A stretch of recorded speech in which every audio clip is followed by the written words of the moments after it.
गणन के नासक, हर गोविंद शुभ मत प्रकाशक। श्री हर राय नमो कर जोरी, तेग बहादुर मनाए बहोरी।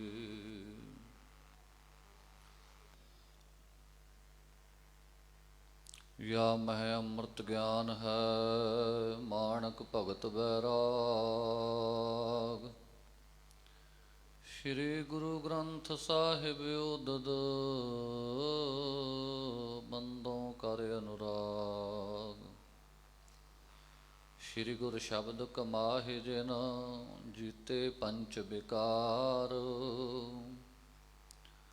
तिन संतन को बंधना, सिर चरणन परतार।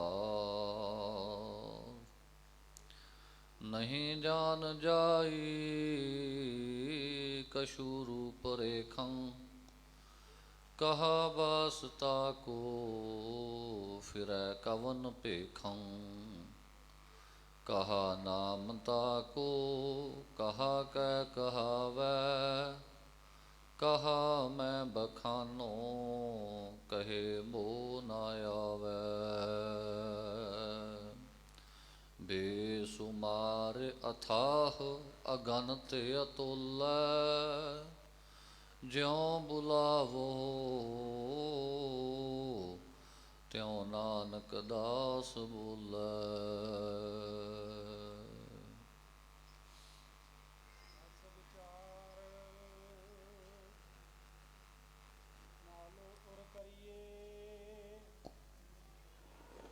सहजे भला भ्रम को पर हरिए,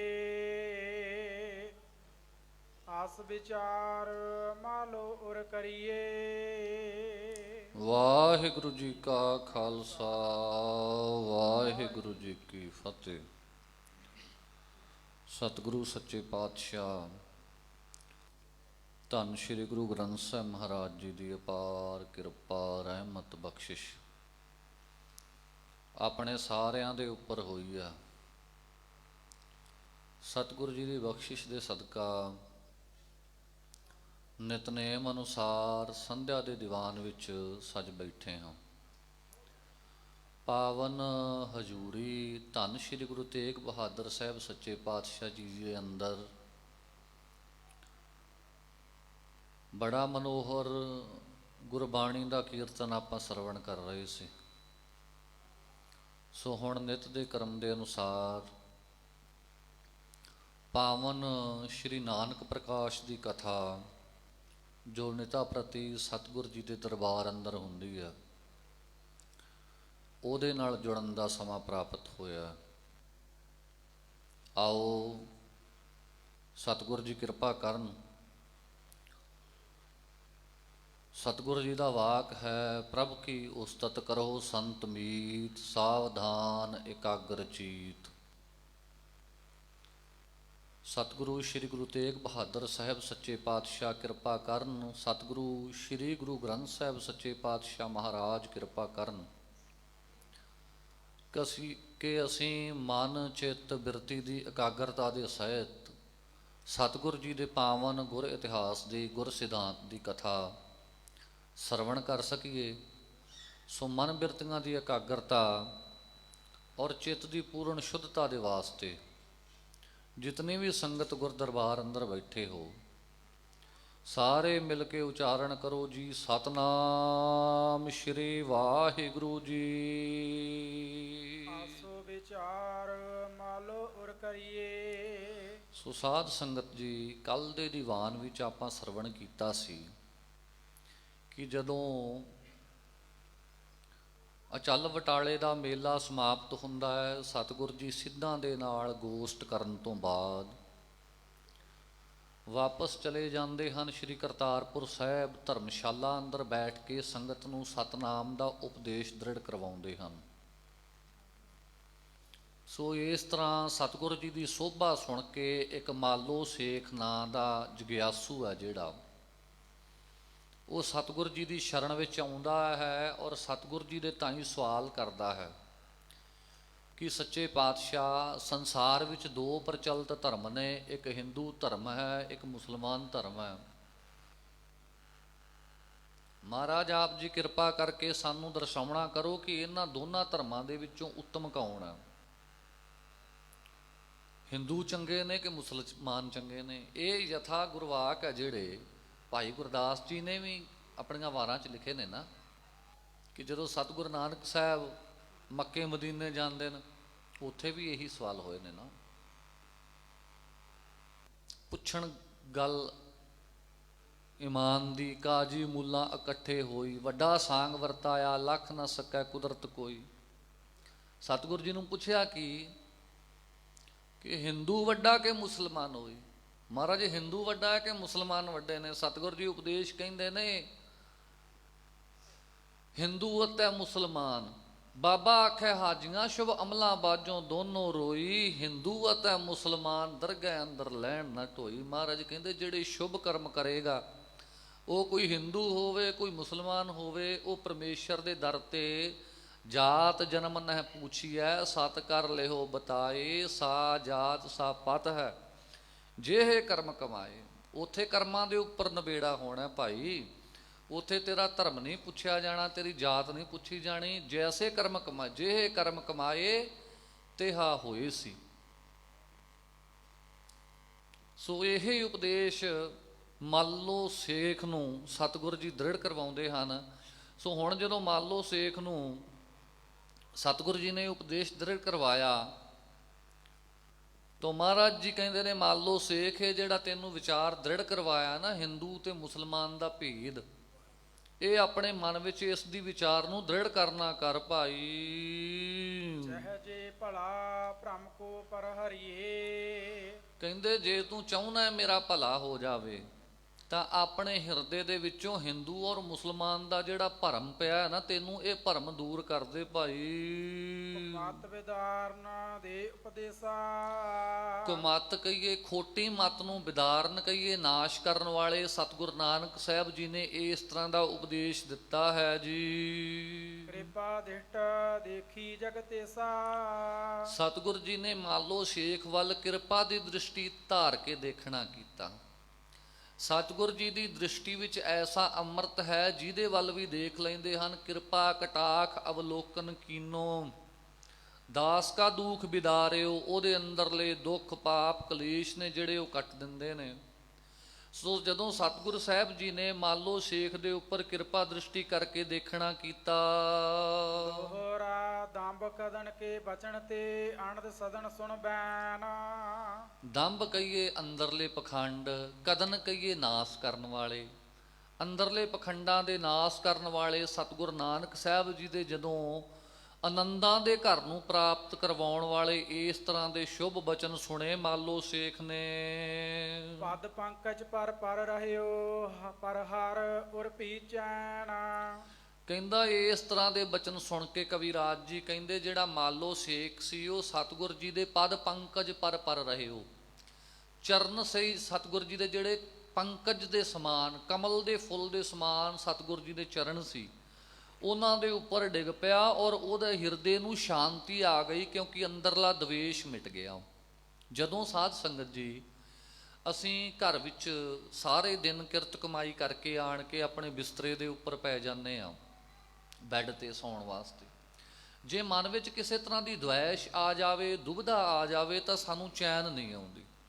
ਉਹ ਚੀਜ਼ ਸਾਡੇ ਚਿੱਤ ਨੂੰ ਬਾਰ-ਬਾਰ ਦੁਖੀ ਕਰਦੀ ਹੈ, ਬਾਰ-ਬਾਰ ਉਹਨੂੰ ਟੀਸ ਉੱਠਦੀ ਹੈ ਮਨ ਵਿੱਚ ਦੁਬਿਧਾ ਦੀ। ਪਰ ਜੇ ਉਹ ਦੁਬਿਧਾ ਖਤਮ ਹੋ ਜਾਵੇ ਤਾਂ ਹਿਰਦਾ ਸ਼ਾਂਤ ਹੋ ਜਾਂਦਾ। ਸੋ ਇਸ ਤਰ੍ਹਾਂ ਮੰਨ ਲਓ ਸ਼ੇਖ ਦੀ ਜਦੋਂ ਦੁਬਿਧਾ ਦੂਰ ਹੋ ਗਈ, ਹਿਰਦਾ ਸੀ ਜਿਹੜਾ ਉਹਦੇ ਚੈਨ ਆ ਗਈ, ਮਨ ਨੂੰ ਆਨੰਦ ਆ ਗਿਆ।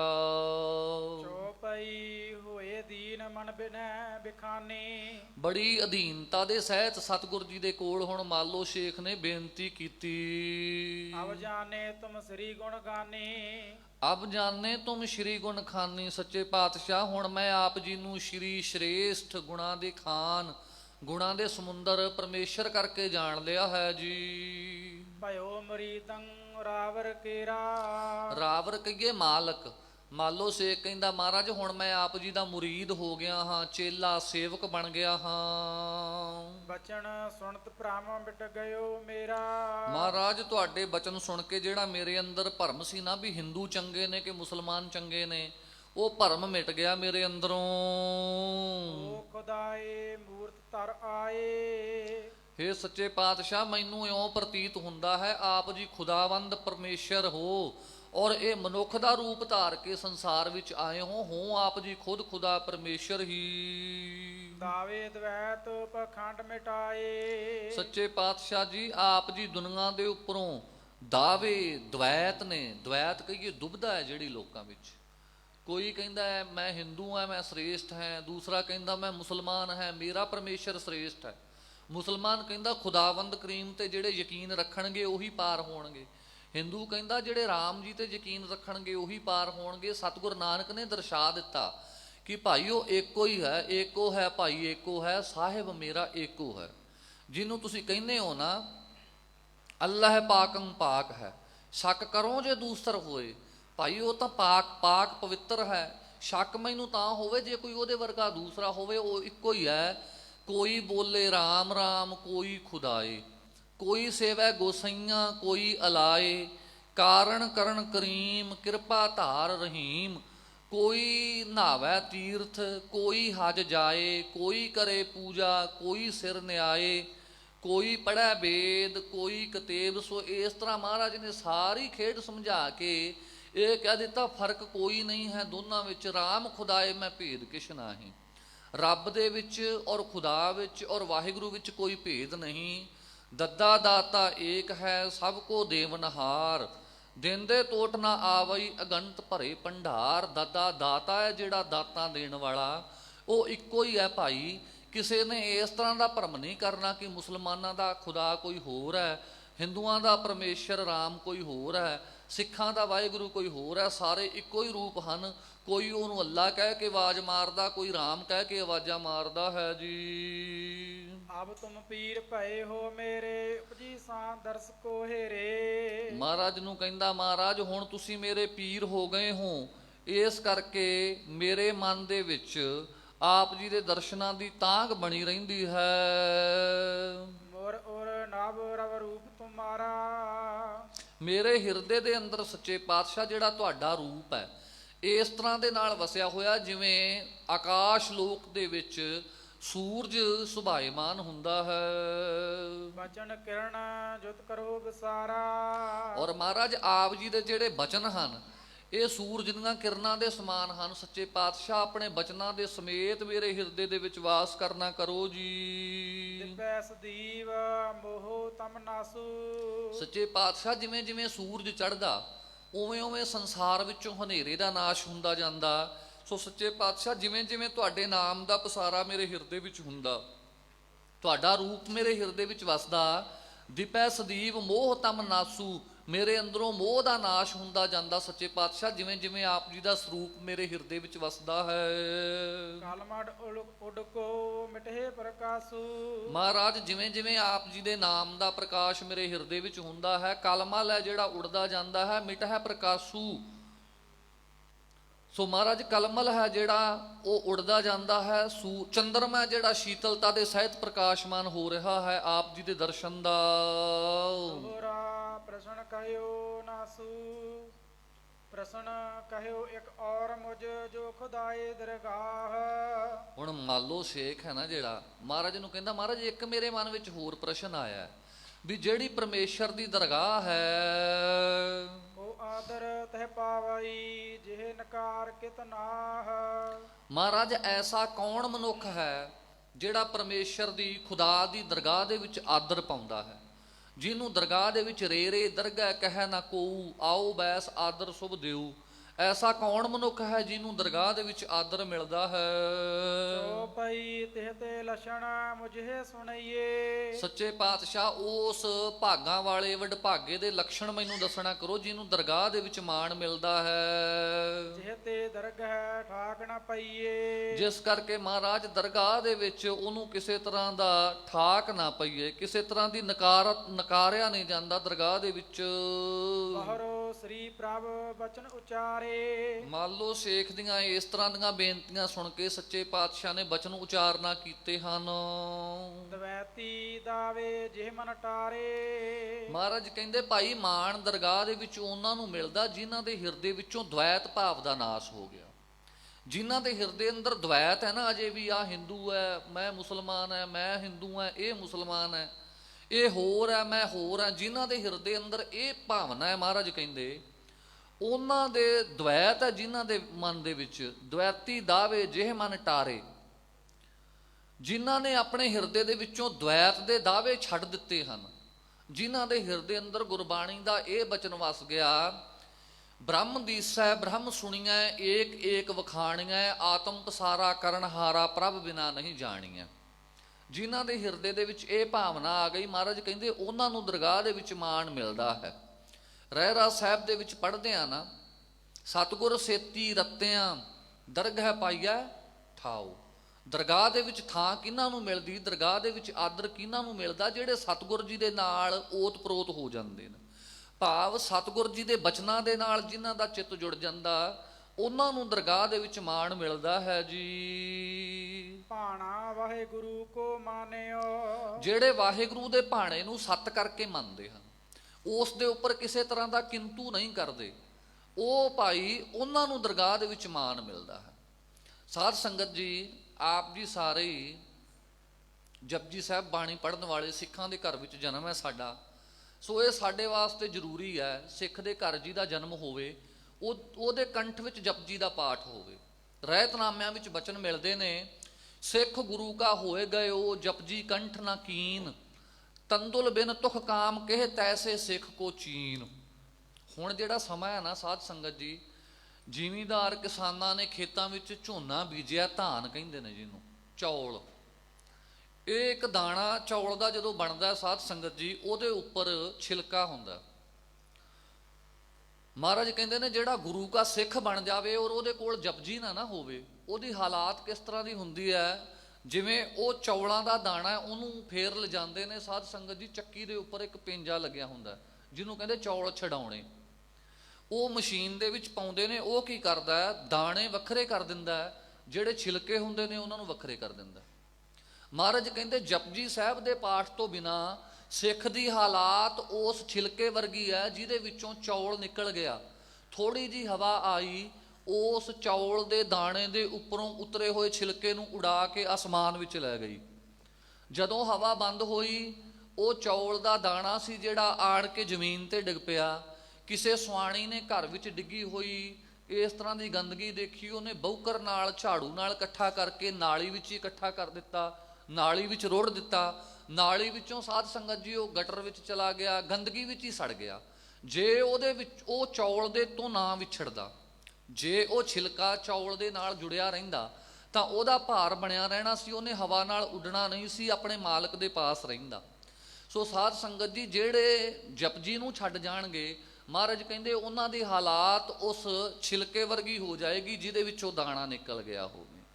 ਤੋ ਮਹਾਰਾਜ ਇੱਥੇ ਉਸ ਸਿੱਖ ਦਾ ਬਚਨ ਸੁਣਾਉਂਦੇ ਨੇ, ਭਾਣਾ ਵਾਹਿਗੁਰੂ ਕੋ ਮਾਨਿਓ। ਵਾਹਿਗੁਰੂ ਦਾ ਭਾਣਾ ਮੰਨੇ ਸਿੱਖ, ਗੁਰਬਾਣੀ ਨਾਲ ਜੁੜਿਆ ਰਹੇ, ਭਾਣੇ ਦੇ ਵਿੱਚ ਕਿਸੇ ਤਰ੍ਹਾਂ ਦੀ ਈਨ ਮੇਖ ਨਾ ਕਰੇ। ਜਦੋਂ ਜਪਜੀ ਸਾਹਿਬ ਦਾ ਪਾਠ ਪੜ੍ਹਦੇ ਹਾਂ ਸਾਧ ਸੰਗਤ ਜੀ, ਉੱਥੇ ਸ਼ਬਦ ਆਉਂਦਾ, ਹੁਕਮ ਰਜਾਈ ਚੱਲਣਾ ਨਾਨਕ ਲਿਖਿਆ ਨਾਲ। ਸਾਧ ਸੰਗਤ ਇੱਥੇ ਦੋ ਸ਼ਬਦ ਨੇ, ਹੁਕਮ ਔਰ ਰਜਾ। ਔਰ ਮਾਫ ਕਰਨਾ, ਮੈਂ ਆਪ ਸਭ ਸੰਗਤ ਤੋਂ ਖਿਮਾ ਮੰਗ ਕੇ ਬਚਨ ਕਰਦਾ, ਅਸੀਂ ਸਾਰੇ ਗੁਰੂ ਸਾਹਿਬ ਦਾ ਹੁਕਮ ਮੰਨਦੇ ਹਾਂ ਪਰ ਰਜਾ ਨਹੀਂ ਮੰਨਦੇ। ਇਹ ਸ਼ਬਦ ਵਿੱਚ ਫਰਕ ਹੈ। ਮੈਂ ਇੱਕ ਸੁਖੈਨ ਉਦਾਹਰਣ ਦੇ ਕੇ ਇਹ ਜਿਹੜਾ ਪ੍ਰਮਾਣ ਹੈ ਇਹਨੂੰ ਸਿੱਧ ਕਰਨ ਦੀ ਕੋਸ਼ਿਸ਼ ਕਰੂੰਗਾ ਕਿ ਹੁਕਮ ਵਿੱਚ ਔਰ ਰਜਾ ਵਿੱਚ ਫਰਕ ਕੀ ਹੁੰਦਾ। ਇੱਕ ਮਨੁੱਖ ਹੈ, ਕੋਈ ਆਪਣੇ ਸਾਡੇ ਘਰਾਂ ਵਿੱਚੋਂ ਸਾਡੇ ਵੀਰ ਭਰਾ ਦੁਕਾਨਾਂ ਤੇ ਕੰਮਾਂ ਕਾਰਾਂ ਤੇ ਬਾਹਰ ਜਾਂਦੇ ਨੇ। ਉਹ ਸ਼ਾਮ ਨੂੰ ਦੁਕਾਨ ਤੋਂ ਕੰਮ ਤੋਂ ਘਰ ਆਇਆ, ਉਹਨੇ ਘਰ ਆਣ ਕੇ ਆਪਣੇ ਘਰ ਵਾਲੀ ਬੀਬੀ ਨੂੰ ਆਖਿਆ ਕਿ ਮੈਨੂੰ ਚਾਹ ਛਕਣੀ ਹੈ ਜਾਂ ਕੌਫੀ ਪੀਣੀ ਹੈ, ਮੈਨੂੰ ਬਣਾ ਕੇ ਦਿਓ। ਉਹ ਬੀਬੀ ਥੱਕੀ ਹੋਈ ਸੀ, ਉਹਨੇ ਹੁਕਮ ਮੰਨ ਲਿਆ, ਕੌਫੀ ਬਣਾ ਦਿੱਤੀ। ਪਰ ਜਿੱਦਾਂ ਉਹ ਅੱਗੇ ਬਣਾਉਂਦੀ ਸੀ ਬੀਟ ਕਰਕੇ, ਜਾਂ ਜਿੱਦਾਂ ਦੀ ਉਹਨੂੰ ਪਸੰਦ ਹੈ ਉਹਦੇ ਘਰ ਵਾਲੇ ਨੂੰ, ਉਦਾਂ ਦੀ ਨਹੀਂ ਬਣਾਈ, ਬਣਾ ਦਿੱਤੀ। ਸੋ ਇਸ ਤਰ੍ਹਾਂ ਹੀ ਸਾਧ ਸੰਗਤ ਜੀ, ਇਹ ਹੁਕਮ ਹੈ ਗੱਲ ਮੰਨ ਲੈਣੀ, ਰਜਾ ਹੁੰਦੀ ਹੈ ਹੂ ਬਹੂ ਉਸ ਤਰ੍ਹਾਂ ਮੰਨਣੀ ਜਿਸ ਤਰ੍ਹਾਂ ਗੁਰੂ ਚਾਹੁੰਦਾ। ਅਸੀਂ ਹੁਕਮ ਮੰਨ ਲੈਂਦੇ ਹਾਂ, ਬਾਣੀ ਪੜ੍ਹਦੇ ਹਾਂ, ਪਰ ਉਸ ਭਾਵਨਾ ਦੇ ਨਾਲ ਚਿੱਤ ਨੂੰ ਨਿਰੋਧ ਕੈ ਪ੍ਰਬੋਧ ਕੈ ਪ੍ਰਕਾਸ਼ ਪ੍ਰੇਮ ਗੁਰੂ ਗ੍ਰੰਥ ਜੂ ਕੋ ਪਾਠ ਪਿਆਰੇ ਐਸੀ ਭਾਂਤ ਕੀਜੀ ਹੈ। ਸੋ ਇਹ ਭਾਵਨਾ ਨਹੀਂ ਅਸੀਂ ਰੱਖਦੇ, ਅਸੀਂ ਕਾਹਲੀ ਵਿੱਚ ਪਾਠ ਕਰਦੇ ਹਾਂ। ਜਪਜੀ ਸਾਹਿਬ ਦਾ ਪਾਠ ਅਸੀਂ 10-12 ਮਿੰਟ ਦੇ ਵਿੱਚ ਬੜੀ ਜਲਦੀ ਨਾਲ ਸਮਾਪਤ ਕਰ ਦਿੰਦੇ ਹਾਂ। ਸੋ ਸਾਧ ਸੰਗਤ ਅਸੀਂ ਹੁਕਮ ਮੰਨ ਲੈਂਦੇ ਹਾਂ, ਗੁਰੂ ਸਾਹਿਬ ਦਾ ਰਜਾ ਨਹੀਂ ਮੰਨਦੇ। ਸੋ ਮਹਾਰਾਜ ਨੇ ਸਾਨੂੰ ਗੁਰਬਾਣੀ ਵਿੱਚ ਥਾਂ ਪੁਰ ਥਾਂ ਸਮਝਾਇਆ, ਸੋ ਸਿੱਖ ਸਖਾ ਬੰਧਪ ਹੈ ਭਾਈ, ਜੇ ਗੁਰ ਕੇ ਭਾਣੇ ਵਿੱਚ ਆਵੈ, ਆਪਣ ਭਾਣਾ ਜੋ ਚੱਲੈ ਭਾਈ, ਵਿਛੜ ਚੋਟਾਂ ਖਾਵੈ। ਸੋ ਜਿਹੜੇ ਗੁਰੂ ਦੇ ਭਾਣੇ ਵਿੱਚ ਚੱਲਣਗੇ, ਜਿਹੜੇ ਗੁਰੂ ਦੀ ਰਜਾ ਵਿੱਚ ਚੱਲਣਗੇ, ਮਹਾਰਾਜ ਕਹਿੰਦੇ ਉਹਨਾਂ ਦਾ ਉਧਾਰ ਹੋਏਗਾ ਜੀ। ਕਲ ਮਹਿ ਕੀਰਤ ਨਾਮ ਬਖਾਨੋ, ਸਤਿਗੁਰੂ ਜੀ ਕਹਿੰਦੇ ਭਾਈ ਕਲਯੁਗ ਦੇ ਵਿੱਚ ਪਰਮੇਸ਼ਰ ਦੇ ਨਾਮ ਦੀ ਕੀਰਤੀ ਬਹੁਤੀ ਮਹਾਨ ਹੈ। ਤਿਨ ਕੋ ਆਦਰ ਸਰਬ ਸਥਾਨਾ, ਭਾਈ ਉਹਨਾਂ ਲੋਕਾਂ ਨੂੰ ਹਰ ਜਗ੍ਹਾ ਤੇ ਆਦਰ ਮਿਲਦਾ ਹੈ ਹਰਖ ਸੋਕ ਸਮਾਨ ਅਮਾਨਾ, ਜਿਨ੍ਹਾਂ ਨੂੰ ਖੁਸ਼ੀ ਔਰ ਗਮੀ ਵਿੱਚ ਇੱਕ ਸਮਾਨ ਹੋਣ, ਜਿਨ੍ਹਾਂ ਨੂੰ ਆਪਣੇ ਮਾਨ ਔਰ ਅਪਮਾਨ ਦਾ ਫਰਕ ਨਾ ਹੋਵੇ। ਮਹਾਰਾਜ ਕਹਿੰਦੇ ਉਹਨਾਂ ਨੂੰ ਦਰਗਾਹ ਵਿੱਚ ਮਾਣ ਮਿਲਦਾ। ਅਸੀਂ ਗੁਰੂ ਦਰਬਾਰ ਵਿੱਚ ਸੇਵਾ ਕਰਨ ਆਉਂਦੇ ਹਾਂ, ਅਸੀਂ ਆਪਣੇ ਆਪ ਨੂੰ ਸਾਰੇ ਗੁਰੂ ਸਾਹਿਬ ਦੇ ਸੇਵਾਦਾਰ ਕਹਿੰਦੇ ਹਾਂ ਕਿ ਅਸੀਂ ਸਿੱਖ ਹਾਂ, ਅਸੀਂ ਸੇਵਕ ਹਾਂ। ਪਰ ਜੇ ਗੁਰੂ ਸਾਹਿਬ ਨੂੰ ਪੁੱਛੀਏ ਮਹਾਰਾਜ ਤੁਹਾਡਾ ਸੇਵਕ ਕੌਣ ਹੈ, ਤਾਂ ਗੁਰਬਾਣੀ ਔਰ ਸਾਡਾ ਸਿਧਾਂਤ ਕਹਿੰਦਾ ਮਾਨ ਅਭਿਮਾਨ ਮਧੇ ਸੋ ਸੇਵਕ ਨਾਹੀ। ਜਿਹੜਾ ਇੱਜ਼ਤ ਔਰ ਬੇਇੱਜ਼ਤੀ ਦੇ ਵਿੱਚ ਫਸਿਆ ਹੋਇਆ, ਮਾਨ ਔਰ ਅਪਮਾਨ ਵਿੱਚ ਫਸਿਆ ਹੋਇਆ, ਮਹਾਰਾਜ ਕਹਿੰਦੇ ਉਹ ਸੇਵਕ ਨਹੀਂ ਬਣ ਸਕਦਾ। ਅਸੀਂ ਗੁਰਦਰਬਾਰ ਵਿੱਚ ਆਏ, ਝਾੜੂ ਫੇਰਦੇ ਹਾਂ, ਜੇ ਕਿਸੇ ਨੇ ਆ ਕੇ ਸਾਨੂੰ ਕਹਿ ਦਿੱਤਾ ਤੂੰ ਝਾੜੂ ਠੀਕ ਨਹੀਂ ਫੇਰਦਾ, ਅਸੀਂ ਉਹਦੇ ਗਲ ਪੈਣ ਤੱਕ ਜਾਂਦੇ ਹਾਂ, ਜੇ ਮੈਂ ਨਹੀਂ ਠੀਕ ਫੇਰਦਾ ਤੂੰ ਫੇਰ ਲਾ। ਸੋ ਮਹਾਰਾਜ ਕਹਿੰਦੇ ਜਿਹੜਾ ਗੁਰੂ ਦੇ ਦਰ ਤੇ ਸੇਵਾ ਕਰਦਿਆਂ ਹੋਇਆ ਆਪਸ ਕੋ ਜੋ ਜਾਣੈ ਨੀਚਾ, ਸੋ ਗਨੀਆਂ ਸਭ ਤੇ ਉੱਚਾ। ਆਪਸ ਕਉ ਕਰ ਕਛ ਨਾ ਜਨਾਵੈ, ਹਰ ਹਰ ਨਾਮ ਹਿਰਦੈ ਸਦ ਗਾਵੈ। ਮਹਾਰਾਜ ਕਹਿੰਦੇ ਇਹ ਸੇਵਕ ਦੀ ਸਿੱਖ ਦੀ ਅਵਸਥਾ, ਉਹ ਮਾਨ ਅਪਮਾਨ ਨਾ ਦੇਖੇ, ਉਹ ਕਹੇ ਮੈਂ ਗੁਰੂ ਦੀ ਚਾਕਰੀ ਨਹੀਂ ਛੱਡਣੀ, ਮੈਂ ਗੁਰੂ ਦੇ ਦਰ ਨਹੀਂ ਛੱਡਣਾ, ਗੁਰੂ ਦੀ ਭਗਤੀ ਨਹੀਂ ਛੱਡਣੀ। ਭਗਤ ਨਾ ਛਾਡੋ ਰਾਮ ਕੀ ਭਾਵੈ ਨਿੰਦੋ ਲੋਗ।